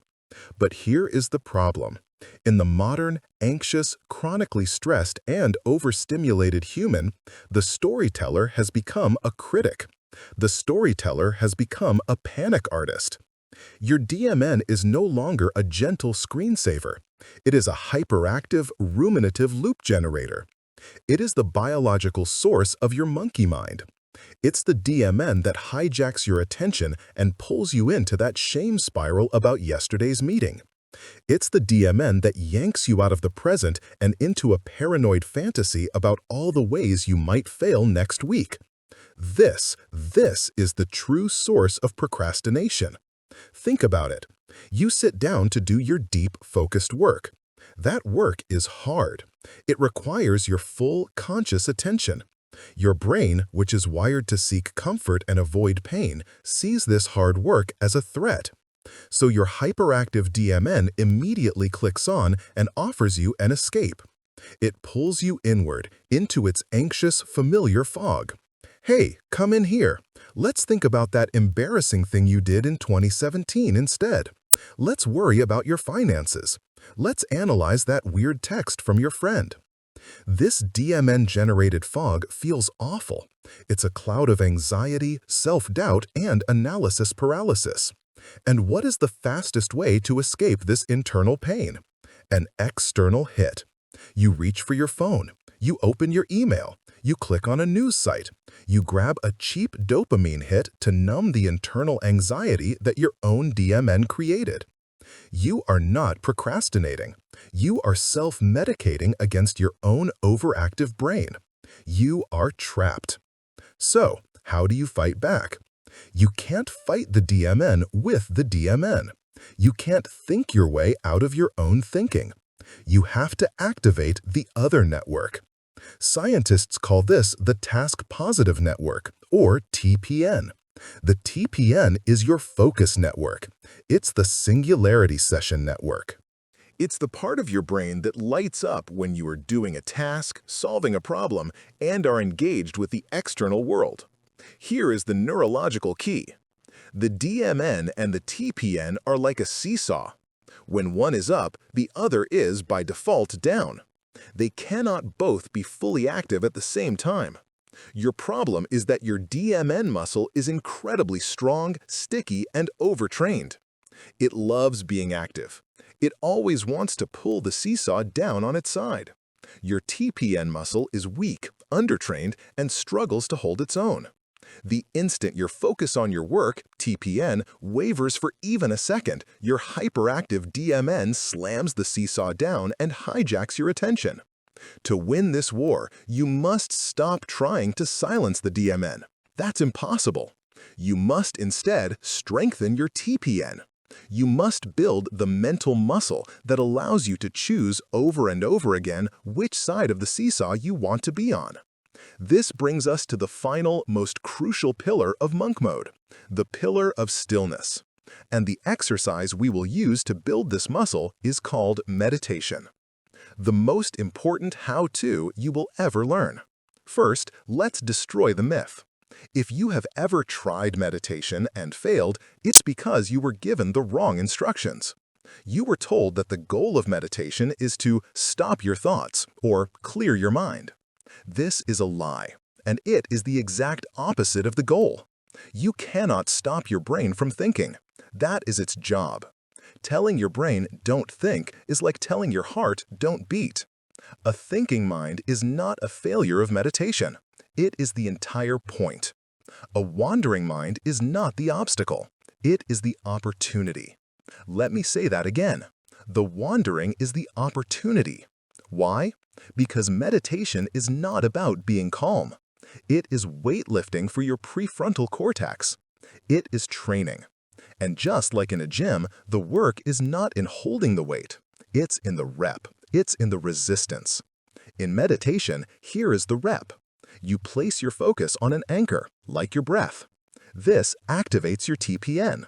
Your mind inevitably wanders. Your DMN hijacks you. You have a moment of noticing. You realize your mind has wandered. This is the flash of awareness, the spark of your PFC. You gently and without judgment return your focus to the anchor. This is the rep. This reactivates your TPN. That's it. The entire practice is that rep. Anchor, wander, notice, return. Anchor, wander, notice, return. The wandering isn't the mistake. It is the setup for the rep. The returning is the rep itself. Every time you return, you are physically rewiring your brain. With each rep, you are doing two profound things. You are strengthening the task-positive network, your muscle of focus. You are weakening the DMN's stickiness, its automatic power to hijack you. You are training yourself to observe your thoughts rather than be possessed by them. You are building a space between you and your internal chatter. You are taming the monkey. The Monk Mode 10-minute stillness practice. This is your non-negotiable daily workout for the next 30 days. You will do this every single morning, ideally right before or right after your physiology. Step 1. Sit. Find a comfortable seated position. In your sacred space is great. You don't need a special cushion. A chair is fine. Back straight, but not rigid. Step 2. Set a timer. 10 minutes. Not 1, not 5, 10. This is non-negotiable. The real work doesn't even begin until minute 6 or 7, when your DMN truly starts to rebel. Step 3. Find your anchor. Close your eyes. Your only job for the next 10 minutes is to focus on one simple, neutral sensation, your breath. You don't have to change it, just observe it. Maybe you feel the cool air at the tip of your nostrils. Maybe you feel the rise and fall of your chest. Pick one spot.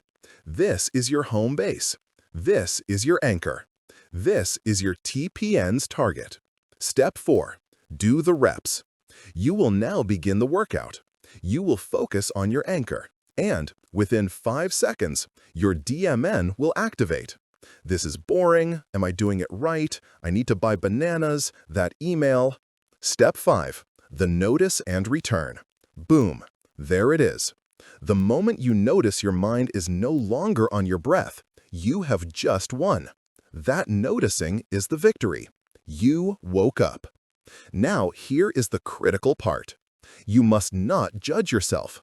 You must not get angry. I can't even do this for 10 seconds. I'm a failure. That judgment, that's just more DMN. That's the monkey chattering about the monkey. Your response must be one of gentle, compassionate neutrality. You simply label the thought, thinking. And then, as if you are picking up a lost puppy, you gently escort your attention back to your anchor, back to the breath. That's one rep. You will do this 500 times in 10 minutes, and it will be the hardest work you do all day. You are forging a new mind. The transformation from prisoner to observer. Now, let's see what you've really built. Let's go back to your singularity session. The before. You sit down to work. Your DMN hijacks you. You're not good enough for this. This thought triggers an emotion, anxiety. The anxiety triggers a behavior. You grab your phone to escape the feeling. You have just been possessed by your DMN. You are a prisoner of the monkey. After you sit down to work. You've been doing your 10-minute reps every single day. Your DMN still hijacks you. It always will. It's a brain. You're not good enough for this. But now, something is different. Because you have been practicing noticing, you catch it. You see the thought as an object.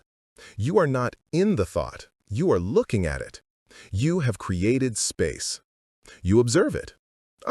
There it is. The not good enough story. That's my DMN. You've detached yourself from it. It has no power over you. It's just a cloud passing in your mental sky. It's just the monkey chattering in its cage. And just like in your meditation practice, you label it, thinking, and you gently, firmly return your attention to your anchor. And this time, your anchor is the work. You have just won the war. You haven't silenced the monkey. You've tamed it. You've put it in its cage, and you are now the zookeeper. You are in charge. You have done it. You have assembled the full toolkit. You have your why, chapter 2, your purpose, your detox, chapter 3, your clear chemistry, your fortress, chapter 4, your clear environment. You have your singularity, chapter 5, your focused practice. You have your physiology, chapter 6, your fueled body. And now you have stillness, chapter 7, your tamed mind. The science is clear. The pillars are built. The system is complete. Now the 30-day journey begins. How do you combine all these elements into a single, unbreakable daily routine?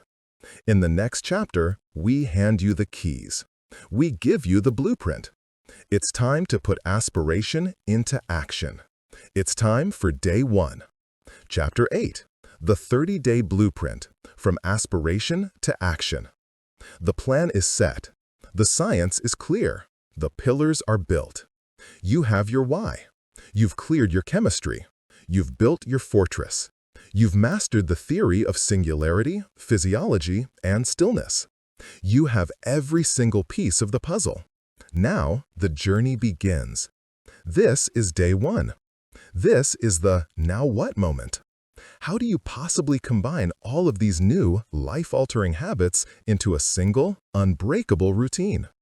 If you're like 99% of people, you do this. You sit down with a fresh, empty notebook. You are brimming with motivation, and you write out the perfect day. 5 a.m., wake up, hydrate. 5:15 a.m., 10-minute meditation. 5:30 a.m., 30-minute movement. 6 a.m., cold shower. 6:45 a.m., healthy monk fuel breakfast. 7:30 a.m., first 90-minute singularity session. 9 a.m., and on and on. You look at this schedule. It is beautiful. It is perfect. It is the schedule of the person you want to be. And then, Day 1. 5 a.m., the alarm goes off. It's dark. It's cold. You're tired. You don't just feel the effort of getting up. You feel the crushing, suffocating weight of the entire perfect day you've planned. You feel the pressure of the meditation and the workout and the cold shower and the 90-minute focus block. All at once. It's too much. The scale of the change is so massive, so overwhelming that your brain hits the emergency brake. You hit the snooze button. "This is too much," you whisper. "I'm just not ready. I'll start tomorrow." And just like that, you have quit. You haven't even failed on Day 2. You failed on Day 1 at 5:01 a.m. Why?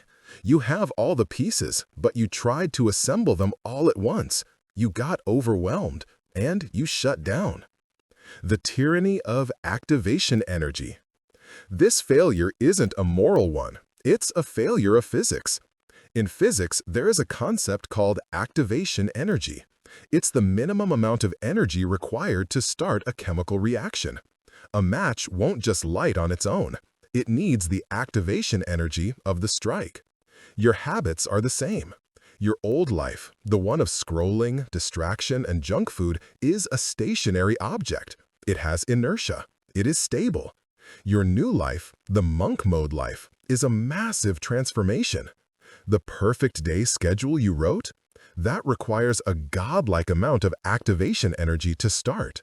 You are asking your brain to go from 0 to 100 instantly, and your brain hates this. Let's go back to biology. Your brain is a homeostasis-seeking machine. It is not designed to make you happy. It is designed to keep you safe. And its definition of safe is predictable. Your old, miserable, distracted life? It was terrible, but it was predictable. Your brain knew what to expect. It was in balance. It was in homeostasis. This new, perfect monk mode system? It is drastic change. It is unpredictable. Your brain, specifically your amygdala, your alarm system, sees this massive, sudden change as a threat. It triggers its internal resistance. It floods you with feelings of overwhelm, anxiety, and dread. It is screaming at you, "Stop, go back to what's familiar, go back to the couch." This is why the all-or-nothing mindset is the single greatest enemy of your progress. It guarantees you will trigger this massive internal resistance. It guarantees you will fail. You are trying to fight your brain's most fundamental ancient programming. So, what if we didn't? What if, instead of fighting our brain, we tricked it? What if we used our brain's own systems against it? The ramped system, building a habit superhighway. We will not be all or nothing. We will be strategic. We will not try to force a new life in 24 hours. We will layer it piece by piece so that the change is so gradual, so logical, that our brain's alarm system never even goes off. We are going to use the principle of neuroplasticity as a tool. Right now, your old, bad habits, checking your phone, procrastinating, are 8-lane superhighways in your brain.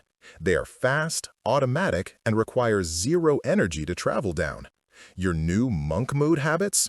They are tiny, faint dirt paths in a dense jungle.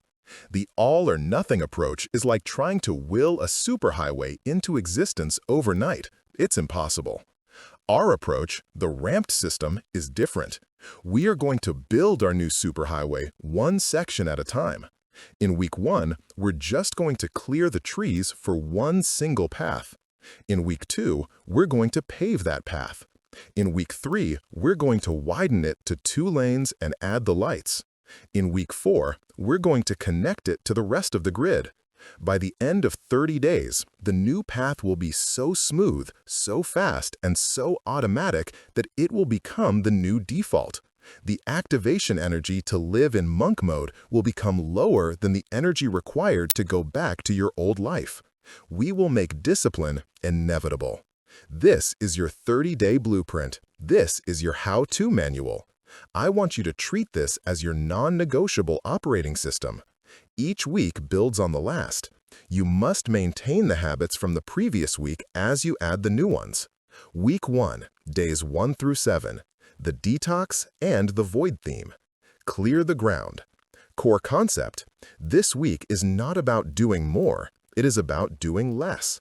Our entire focus is on subtraction and preparation. We are lowering the noise, Chapter 3, and building the gym, Chapter 4. The win for this week is adherence to the detox. Your Week 1 daily dashboard. Non-negotiable. The dopamine detox. You will strictly adhere to the Level 1, or Level 2 if you're bold, dopamine detox protocols from Chapter 3. This is your primary goal. No infinite scroll feeds, no passive consumption, no cheap hits. This will be hard. The withdrawal will be real. This is why we are not adding 10 other habits. Your job is to get through this. Non-negotiable. Architect the void. This is your setup task for day 1. You will execute the full fortress protocol from Chapter 4. You will clean your sacred space. You will set up your digital fortress. Turn off all notifications, install app blockers, create your friction folders. Your daily action here is to maintain it. You end each day with a 5-minute sacred space reset, so it's ready for you tomorrow. Non-negotiable. The baby step singularity. We are not asking for 3 hours of deep work. We are training the sit-down and focus muscle. Your goal? Just one 60-minute singularity session from Chapter 5. That's it. 1. Schedule it, honor it, and when you're done, you're done. The win is just starting and completing the 60 minutes. Non-negotiable. The baby step physiology. We are not asking for a new diet. We are asking for one change. Your goal? The hydration first protocol from Chapter 6. You will drink one 16-ounce, 500 ml glass of water before anything else, especially coffee, passes your lips. End of Week 1 analysis. You've survived. The detox is the hardest part, and it's over. Your brain is already resensitizing. You've proven you can create a focused environment and hold it for 60 minutes. Your brain's alarm system is quiet. We're safe. Now we build. Week 2, days 8 to 14. The build and the fuel theme. Laying the foundation. Core concept. The ground is clear. The noise is down. Now you have the capacity and the clarity to add the next layer. We will build the engine, your body, and double down on the core practice, your work. Your Week 2 daily dashboard. Maintain. Detox and environment. This is now your new normal. This is not a task, it's just how you live. Your fortress is always ready. Your phone is not a toy. Upgrade. The singularity sessions. Your brain is now craving the apple of real work. Chapter 3. Let's feed it. Your goal? 2 singularity sessions per day. Ideally, one 75-90-minute session in the morning, your big work, and one 60-minute session in the afternoon, your wrap-up or planning work. You must schedule these. Put them in your calendar like a doctor's appointment. New, the fuel protocol. It's time to fix your energy. We are adding the steady burn fuel protocol from Chapter 6. Your goal, get off the blood sugar roller coaster. Build every meal around the monk mode trio: protein, healthy fat, and fiber. This isn't a diet, it's an engineering choice. You are fueling your PFC. New, the movement protocol. Your new fuel will give you new energy. Let's use it. Your goal, the 30-minute mandate from Chapter 6. Just move. A brisk walk is perfect. Do it in the morning. Do it at lunch. It's not about getting ripped. It's about flooding your brain with BDNF, the miracle grow, to help you focus. End of week 2 analysis. You are a different person. You have physical energy. You're not living in a brain fog. You are producing double the deep work you were in week 1. You've built the physical foundation. Now we build the mind. Week 3, days 15-21. The deepen and the stillness. Theme, building the structure. Core concept, the foundation is solid. The body is fueled. Now we go vertical. This week we add the 2 most powerful and most advanced habits, stillness and recovery. This is where you go from amateur to master. Your week 3 daily dashboard. Maintain, all week 1 and 2 habits. This is your operating system. Detox, fortress, 2x sessions, fuel, movement. You are a machine. New, the stillness protocol. It's time to tame the monkey mind, Chapter 7. Your goal, the 10-minute stillness practice from Chapter 7. You will do this every single morning, non-negotiable. This is your mental weightlifting. This is what will give you the stamina to upgrade, the deepen singularity. Your mind is now stronger. You can handle more. Lengthen your main morning session. Push for one 90 to 120-minute unbroken block. This is where true flow state, Chapter 5, lives. Your meditation practice is what will allow you to fight the DMN and get there. New, the recovery protocol. This is the final critical piece of the physiology pillar, Chapter 6. Your goal, the 8-hour rule and the digital curfew. You will schedule an 8-hour sleep opportunity, e.g., 10 p.m. to 6 a.m. You will set a second alarm, the digital curfew alarm. 1 hour before your scheduled sleep time, all screens die. You are prepping your brain's janitors, the glymphatic system, to clean out the trash. End of week 3 analysis. This is the peak. You are now running the full system. You are fueling, moving, focusing, and recovering. You are taming your mind. The new pathways are not just paved, they are lit. You are feeling the deep, integrated power of the monk mode system. Week 4, days 22 through 30. The integration theme, living the system. Core concept. This week, we add nothing new.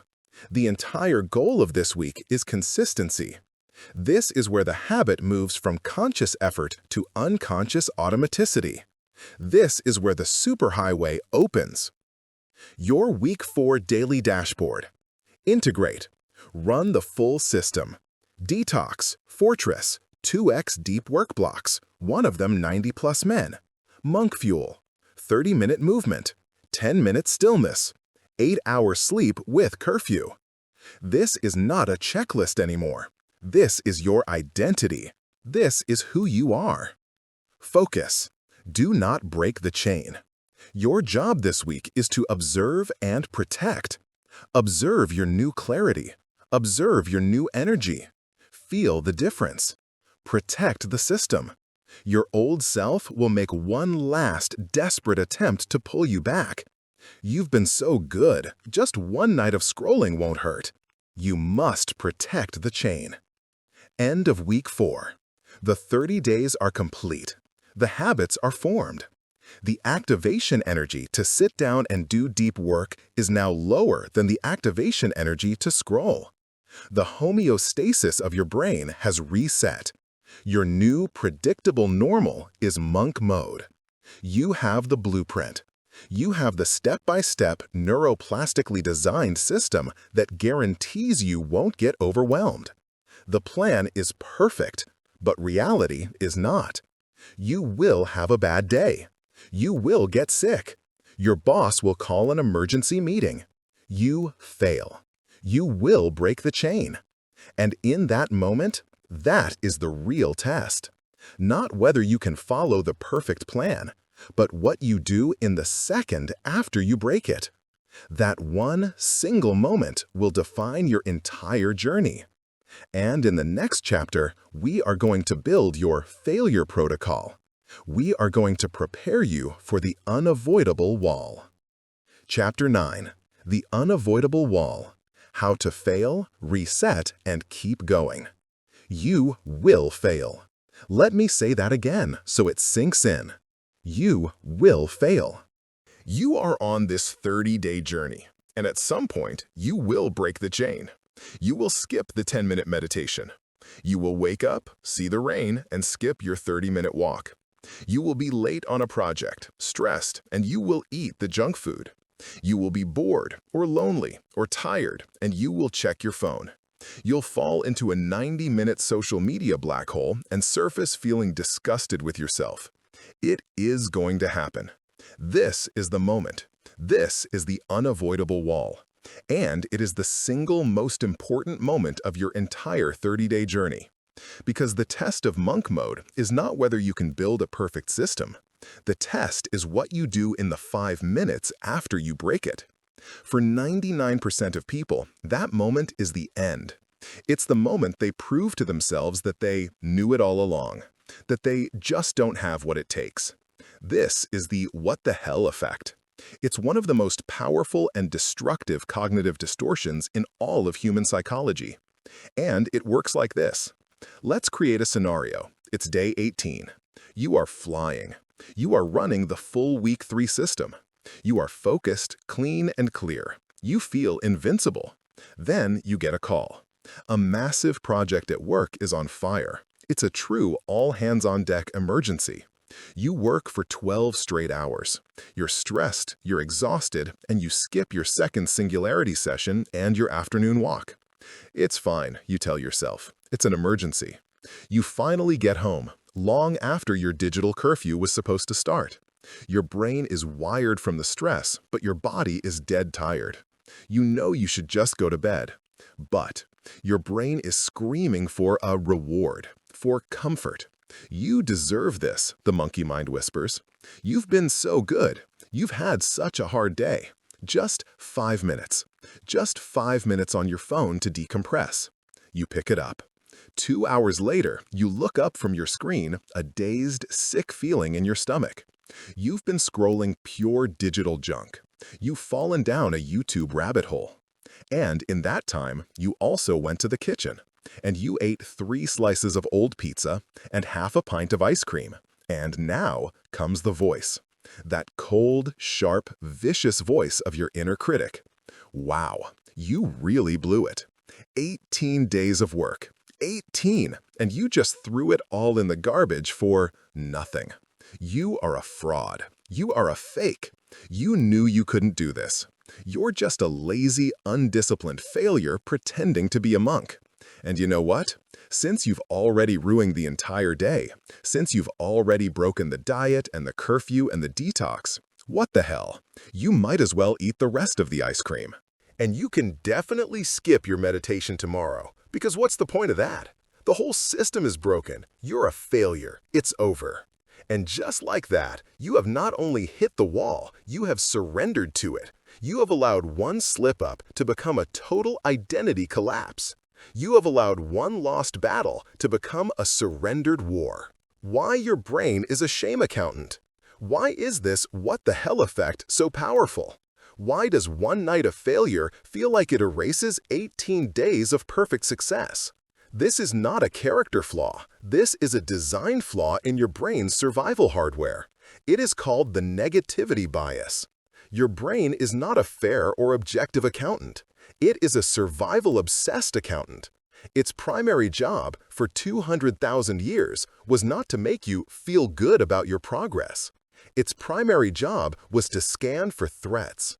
That bush over there might have berries, but that rustle in the grass definitely could be a lion.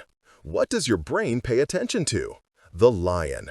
Your brain is biologically, fundamentally wired to weigh negative events far more heavily than positive ones. Psychologists have studied this. It takes, on average, 5 positive interactions to cancel out the emotional weight of 1 negative interaction. Let's apply this to your monk mode journey. Your 18 days of success? Those are 18 small, quiet, positive deposits. Your brain goes, okay, good, nice. Your 1 night of failure? That is a lion. That is a blaring 5-alarm fire. It's a siren of threat, threat, we are out of control. In your mind, that 1 negative event doesn't just outweigh 1 positive day. It bankrupts the entire account. It erases all 18 days of progress. This isn't logical, but it feels true. And it gets worse. This negativity bias, this feeling of being a failure, isn't just a thought. It's a chemical event. The moment you feel that shame, your amygdala, your alarm system, hijacks your brain. It floods your system with cortisol, the stress hormone. You are now in a high-stress, high-anxiety state, caused by your own shame. And what is the fastest way your brain knows to soothe a cortisol-flooded system? What is the quickest comfort it can find? A cheap, high dopamine hit. More ice cream, more scrolling, more junk. This is the shame spiral. The failure causes the shame. The shame causes the cortisol. The cortisol causes the craving for comfort. The comfort is the bad habit. So, failing makes you biologically crave more failure. It is a perfect self-destructing trap. And today, you are going to learn how to build the key to escape it. The failure protocol, reframing data versus identity. The what the hell effect is triggered by 1 single catastrophic mistake. It's the belief that your failure is your identity, that the slip-up is a verdict. But what if it wasn't? What if the failure wasn't a moral failing at all? What if it was, instead, just data? What if your slip-up wasn't a stop sign that said, "You are a failure"? What if it was a check engine light? When the check engine light comes on in your car, what do? Do you set the car on fire? Do you drive it off a cliff? Well, the car is already broken. What the hell? Might as well really break it. No, that's insane. A sane person pulls the car over. They pop the hood, and they run a diagnostic. They look for the cause. Ah, the oil is low. They don't blame the car. They don't shame the car. They fix the problem, and they keep driving. Your failure on day 18 was not a verdict. It was a diagnostic tool. It was your check engine light telling you that part of your system broke down under stress. The what the hell effect is you setting your car on fire. The monk mode response is to pop the hood. We are going to create your neuro reset protocol. This is a simple 3-step cognitive tool you will use in the immediate aftermath of a failure. Not tomorrow, not next Monday. You will use it at 1:01 a.m. standing in your kitchen holding the empty ice cream container. The 3-step neuro reset protocol. Step 1. Label the fact, not the fire. Deflame. The first thing you must do is stop the cortisol flood. You cannot logic your way out of a chemical fire. You must calm the nervous system. Physical action. Take 1 physiological sigh. This is the fastest known way to calm your brain. It's a double inhale through your nose, followed by a long, slow exhale through your mouth. Inhale, inhale, exhale. Mental action. You must separate your identity from the behavior. You will label what happened. Factually. The fire, bad. I am a disgusting, undisciplined failure who just ruined everything. This is a story. It is an attack on your identity. It is pure, useless shame. The fact, good, I am a person who just ate ice cream. I am a person who just scrolled for 2 hours. Do you feel the difference? The behavior is what you did. It is not who you are. This act of objective labeling takes the shame fuel away from the amygdala. It re-engages your prefrontal cortex. It stops the cortisol spiral. The fire is now contained. You've put the "what the hell" voice on mute. Step 2. Run the diagnostic. Find the trigger. Now that the fire is out, you are not a judge. You are a scientist. You are a mechanic. You will ask one simple, non-judgmental question. What was the trigger chain? Bad question. Why am I so weak? This is judgment. It's useless. Good question. What was the sequence of events that led to this? Let's run the diagnostic on our Day 18 failure. Trigger 1. The work emergency. This was an external stressor. Trigger 2. This stressor caused me to break the digital curfew rule from my week 3 system. Trigger 3. This broke my end-of-day recovery protocol. My brain was wired and tired. Trigger 4. This wired/tired state caused a massive craving for a cheap dopamine comfort hit. The failure. I used the phone, which led to the ice cream. This is the magic moment. Your failure wasn't because you're a bad person. Your failure was a system breakdown. The real mistake was not eating the ice cream. The real mistake was breaking the digital curfew rule when you were stressed. The system wasn't strong enough to handle that specific kind of stress. The check engine light is on, and the diagnostic reads, "System vulnerable to high-stress workdays. Need a better plan for emergency days." You have just turned your failure into an actionable strategy. Step 3. Define the immediate next action. Get back on the path. The "what the hell" effect screams, "The day is ruined, the week is ruined, quit and start over on Monday." This is a lie. We are going to destroy that lie by shrinking the timeline. Your new goal is not to never fail. Your new goal is to make your time to recovery as short as humanly possible. You will define your immediate next action, INA, the single smallest thing you can do right now to get back on the path and reaffirm your monk mode identity. At 1:01 a.m., holding the empty ice cream. The "what the hell" action, eat the other pint, watch TV until 3 a.m. The neuro reset INA, I will put this spoon in the sink. I will walk my phone to the charger in the other room. I will get in bed.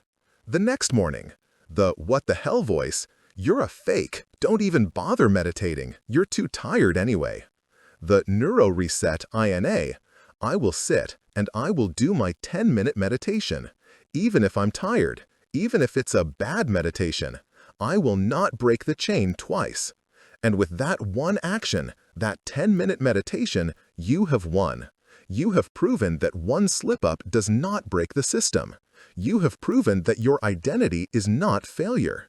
Your identity is a person who gets back up. You are not building perfection. You are building resilience. This is the final lesson of monk mode. Discipline is not about being a perfect, unfeeling robot. It is not about never falling. That is a fragile, brittle, and cowardly form of strength. True anti-fragile resilience is not about avoiding failure. It is about using failure. It is about knowing with 100% certainty that you can hit the wall and you know how to get through it. It's about how fast you get back up. The neuro reset protocol is your training for getting back up. The failure itself becomes part of the system. The failure becomes the resistance that makes you stronger. This is how you become unstoppable. Not because you are perfect, but because you know how to handle your own imperfection. You've done it. You have the 30-day blueprint. You have the system. And now you have the failure protocol. You are fully trained. The 30 days are coming to a close. You're focused, you're clear, you're resilient. What now? Do you just go back to the real world? How do you emerge from this 30-day training camp and live this new life forever? In our final chapter, we will build your bridge from monk mode back to the world. Chapter 10. After the 30 days, emerging from monk mode as your new self. Day 31. You wake up. The 30-day blueprint is complete. The system is built. You are clear, you are focused, you are energized. You've done it. You've quieted the noise. You've tamed the monkey. You've built your fortress. You have, perhaps for the first time in your adult life, felt the profound electric hum of your brain operating at its full, uninterrupted capacity. And now, a new feeling creeps in. A subtle, low-grade anxiety. What now? The 30-day system was a shield. It was a clear, unambiguous set of rules. It was a training camp, as we called it, and it was safe. There was no ambiguity.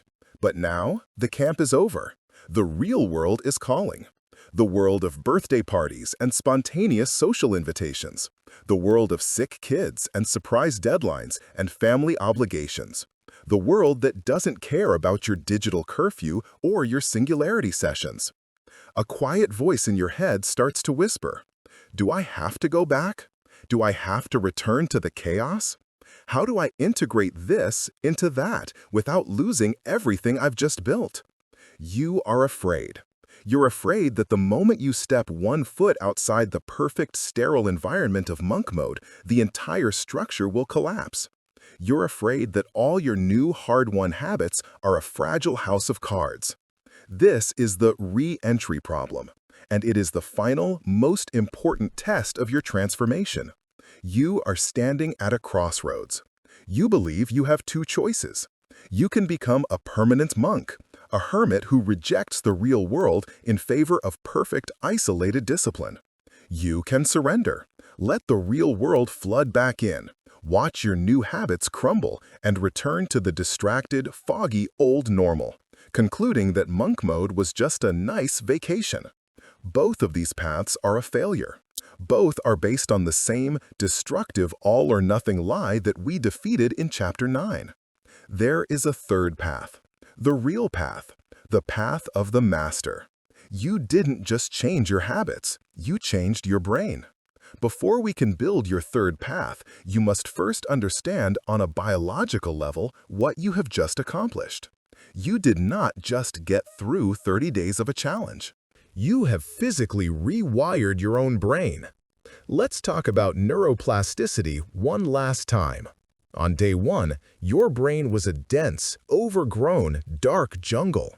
Your old bad habits, procrastinating, scrolling, seeking comfort, these were the only paths. They were 8-lane superhighways. They were deep, wide, effortless ruts. The second you felt a trigger, like boredom, your brain automatically flowed down that highway. Your new monk mode habits?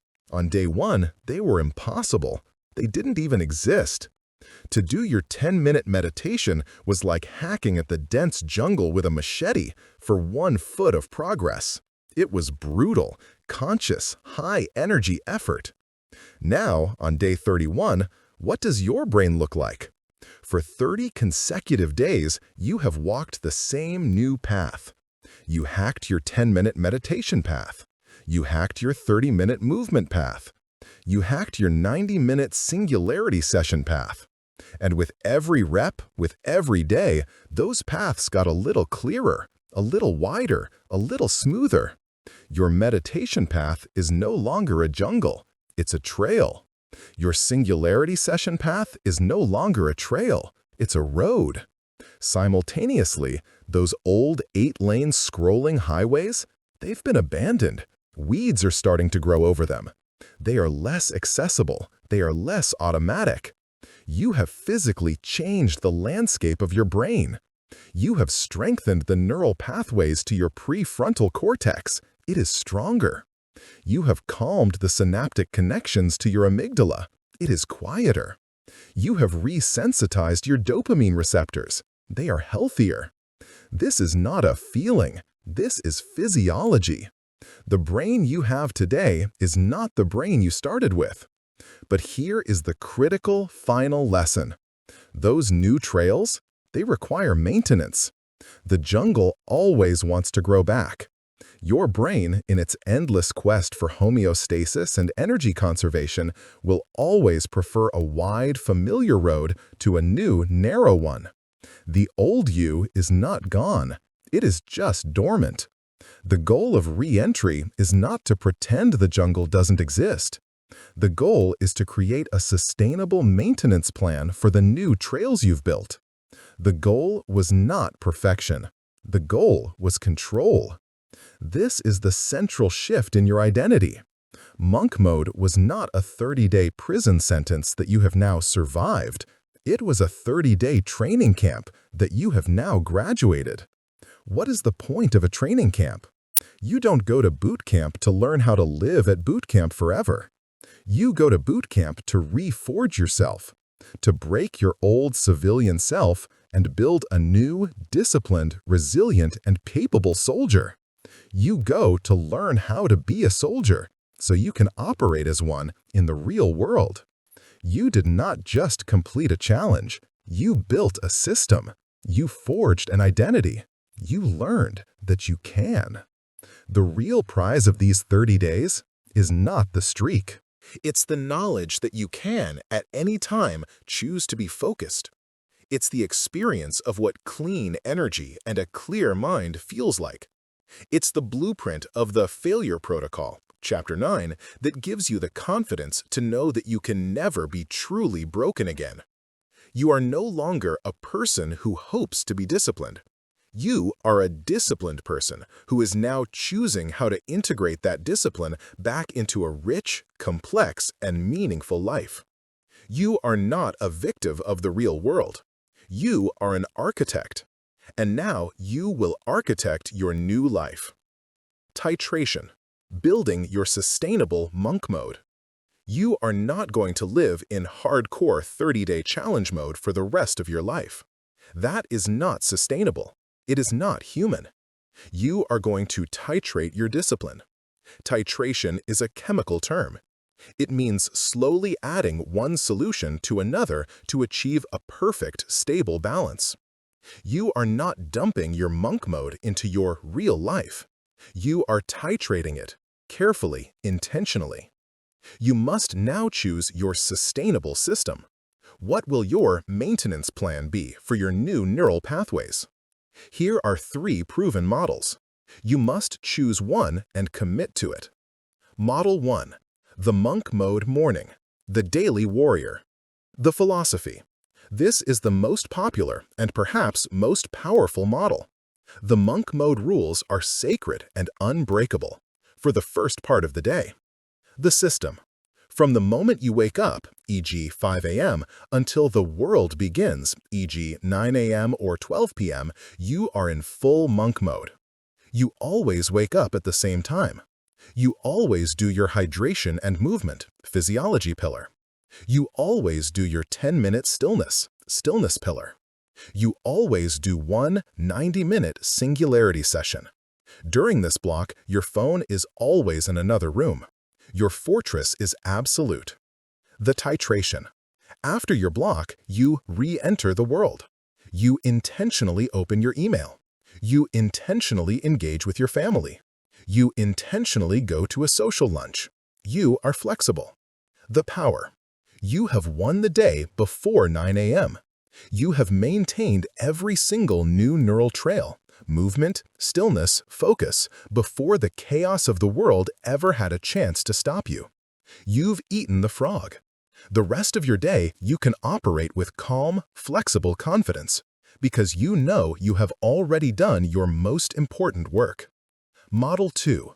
The monk mode work week. The disciplined professional. The philosophy. This model creates a clear boundary between your work life and your social life. You are a monk from Monday to Friday. You are a human on Saturday and Sunday. The system. From Monday morning to Friday evening, you run the full monk mode system, just as you did in week 4. The rules are the rules. The digital curfew is non-negotiable. The monk fuel diet is 99% compliant. The titration, the weekend. This is your planned, scheduled release valve. On Saturday, you will intentionally not set an alarm. You will intentionally go to that party and eat the cake. You will intentionally watch a movie with your partner past your curfew. The power. This model prevents the rebellion. It removes the what the hell effect, because the slip-up is scheduled. It's not a failure, it's part of the system. This allows you to sustain a very high level of discipline long-term by paying yourself with intentional, scheduled freedom. The critical rule. The system must re-engage 100% on Monday morning. Many find a Sunday night reset. Prepping their space, winding down, is essential for this model. Model 3. The monk mode sprint. The quarterly athlete. The philosophy.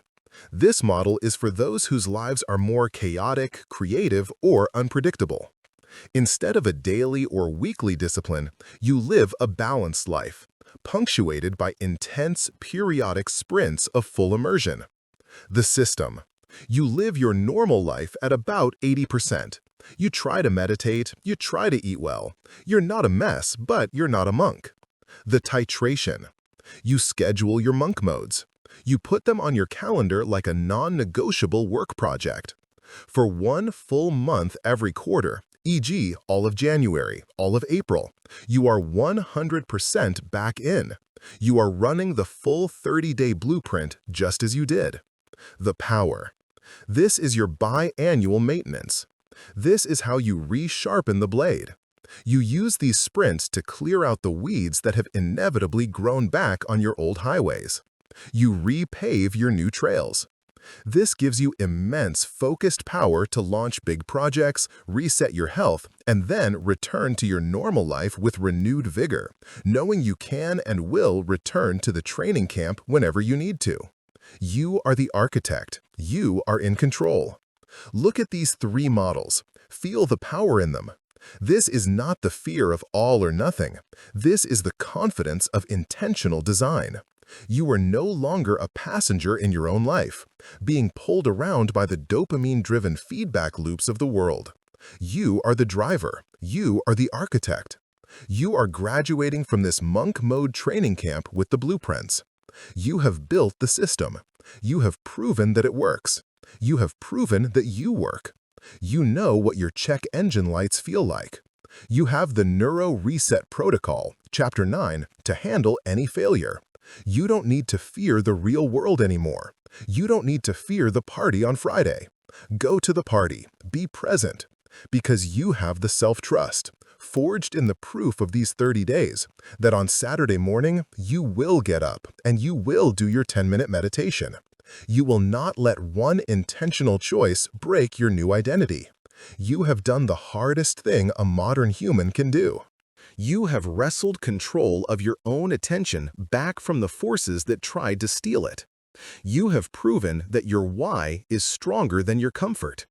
You have physically rewired your own mind to serve your highest purpose.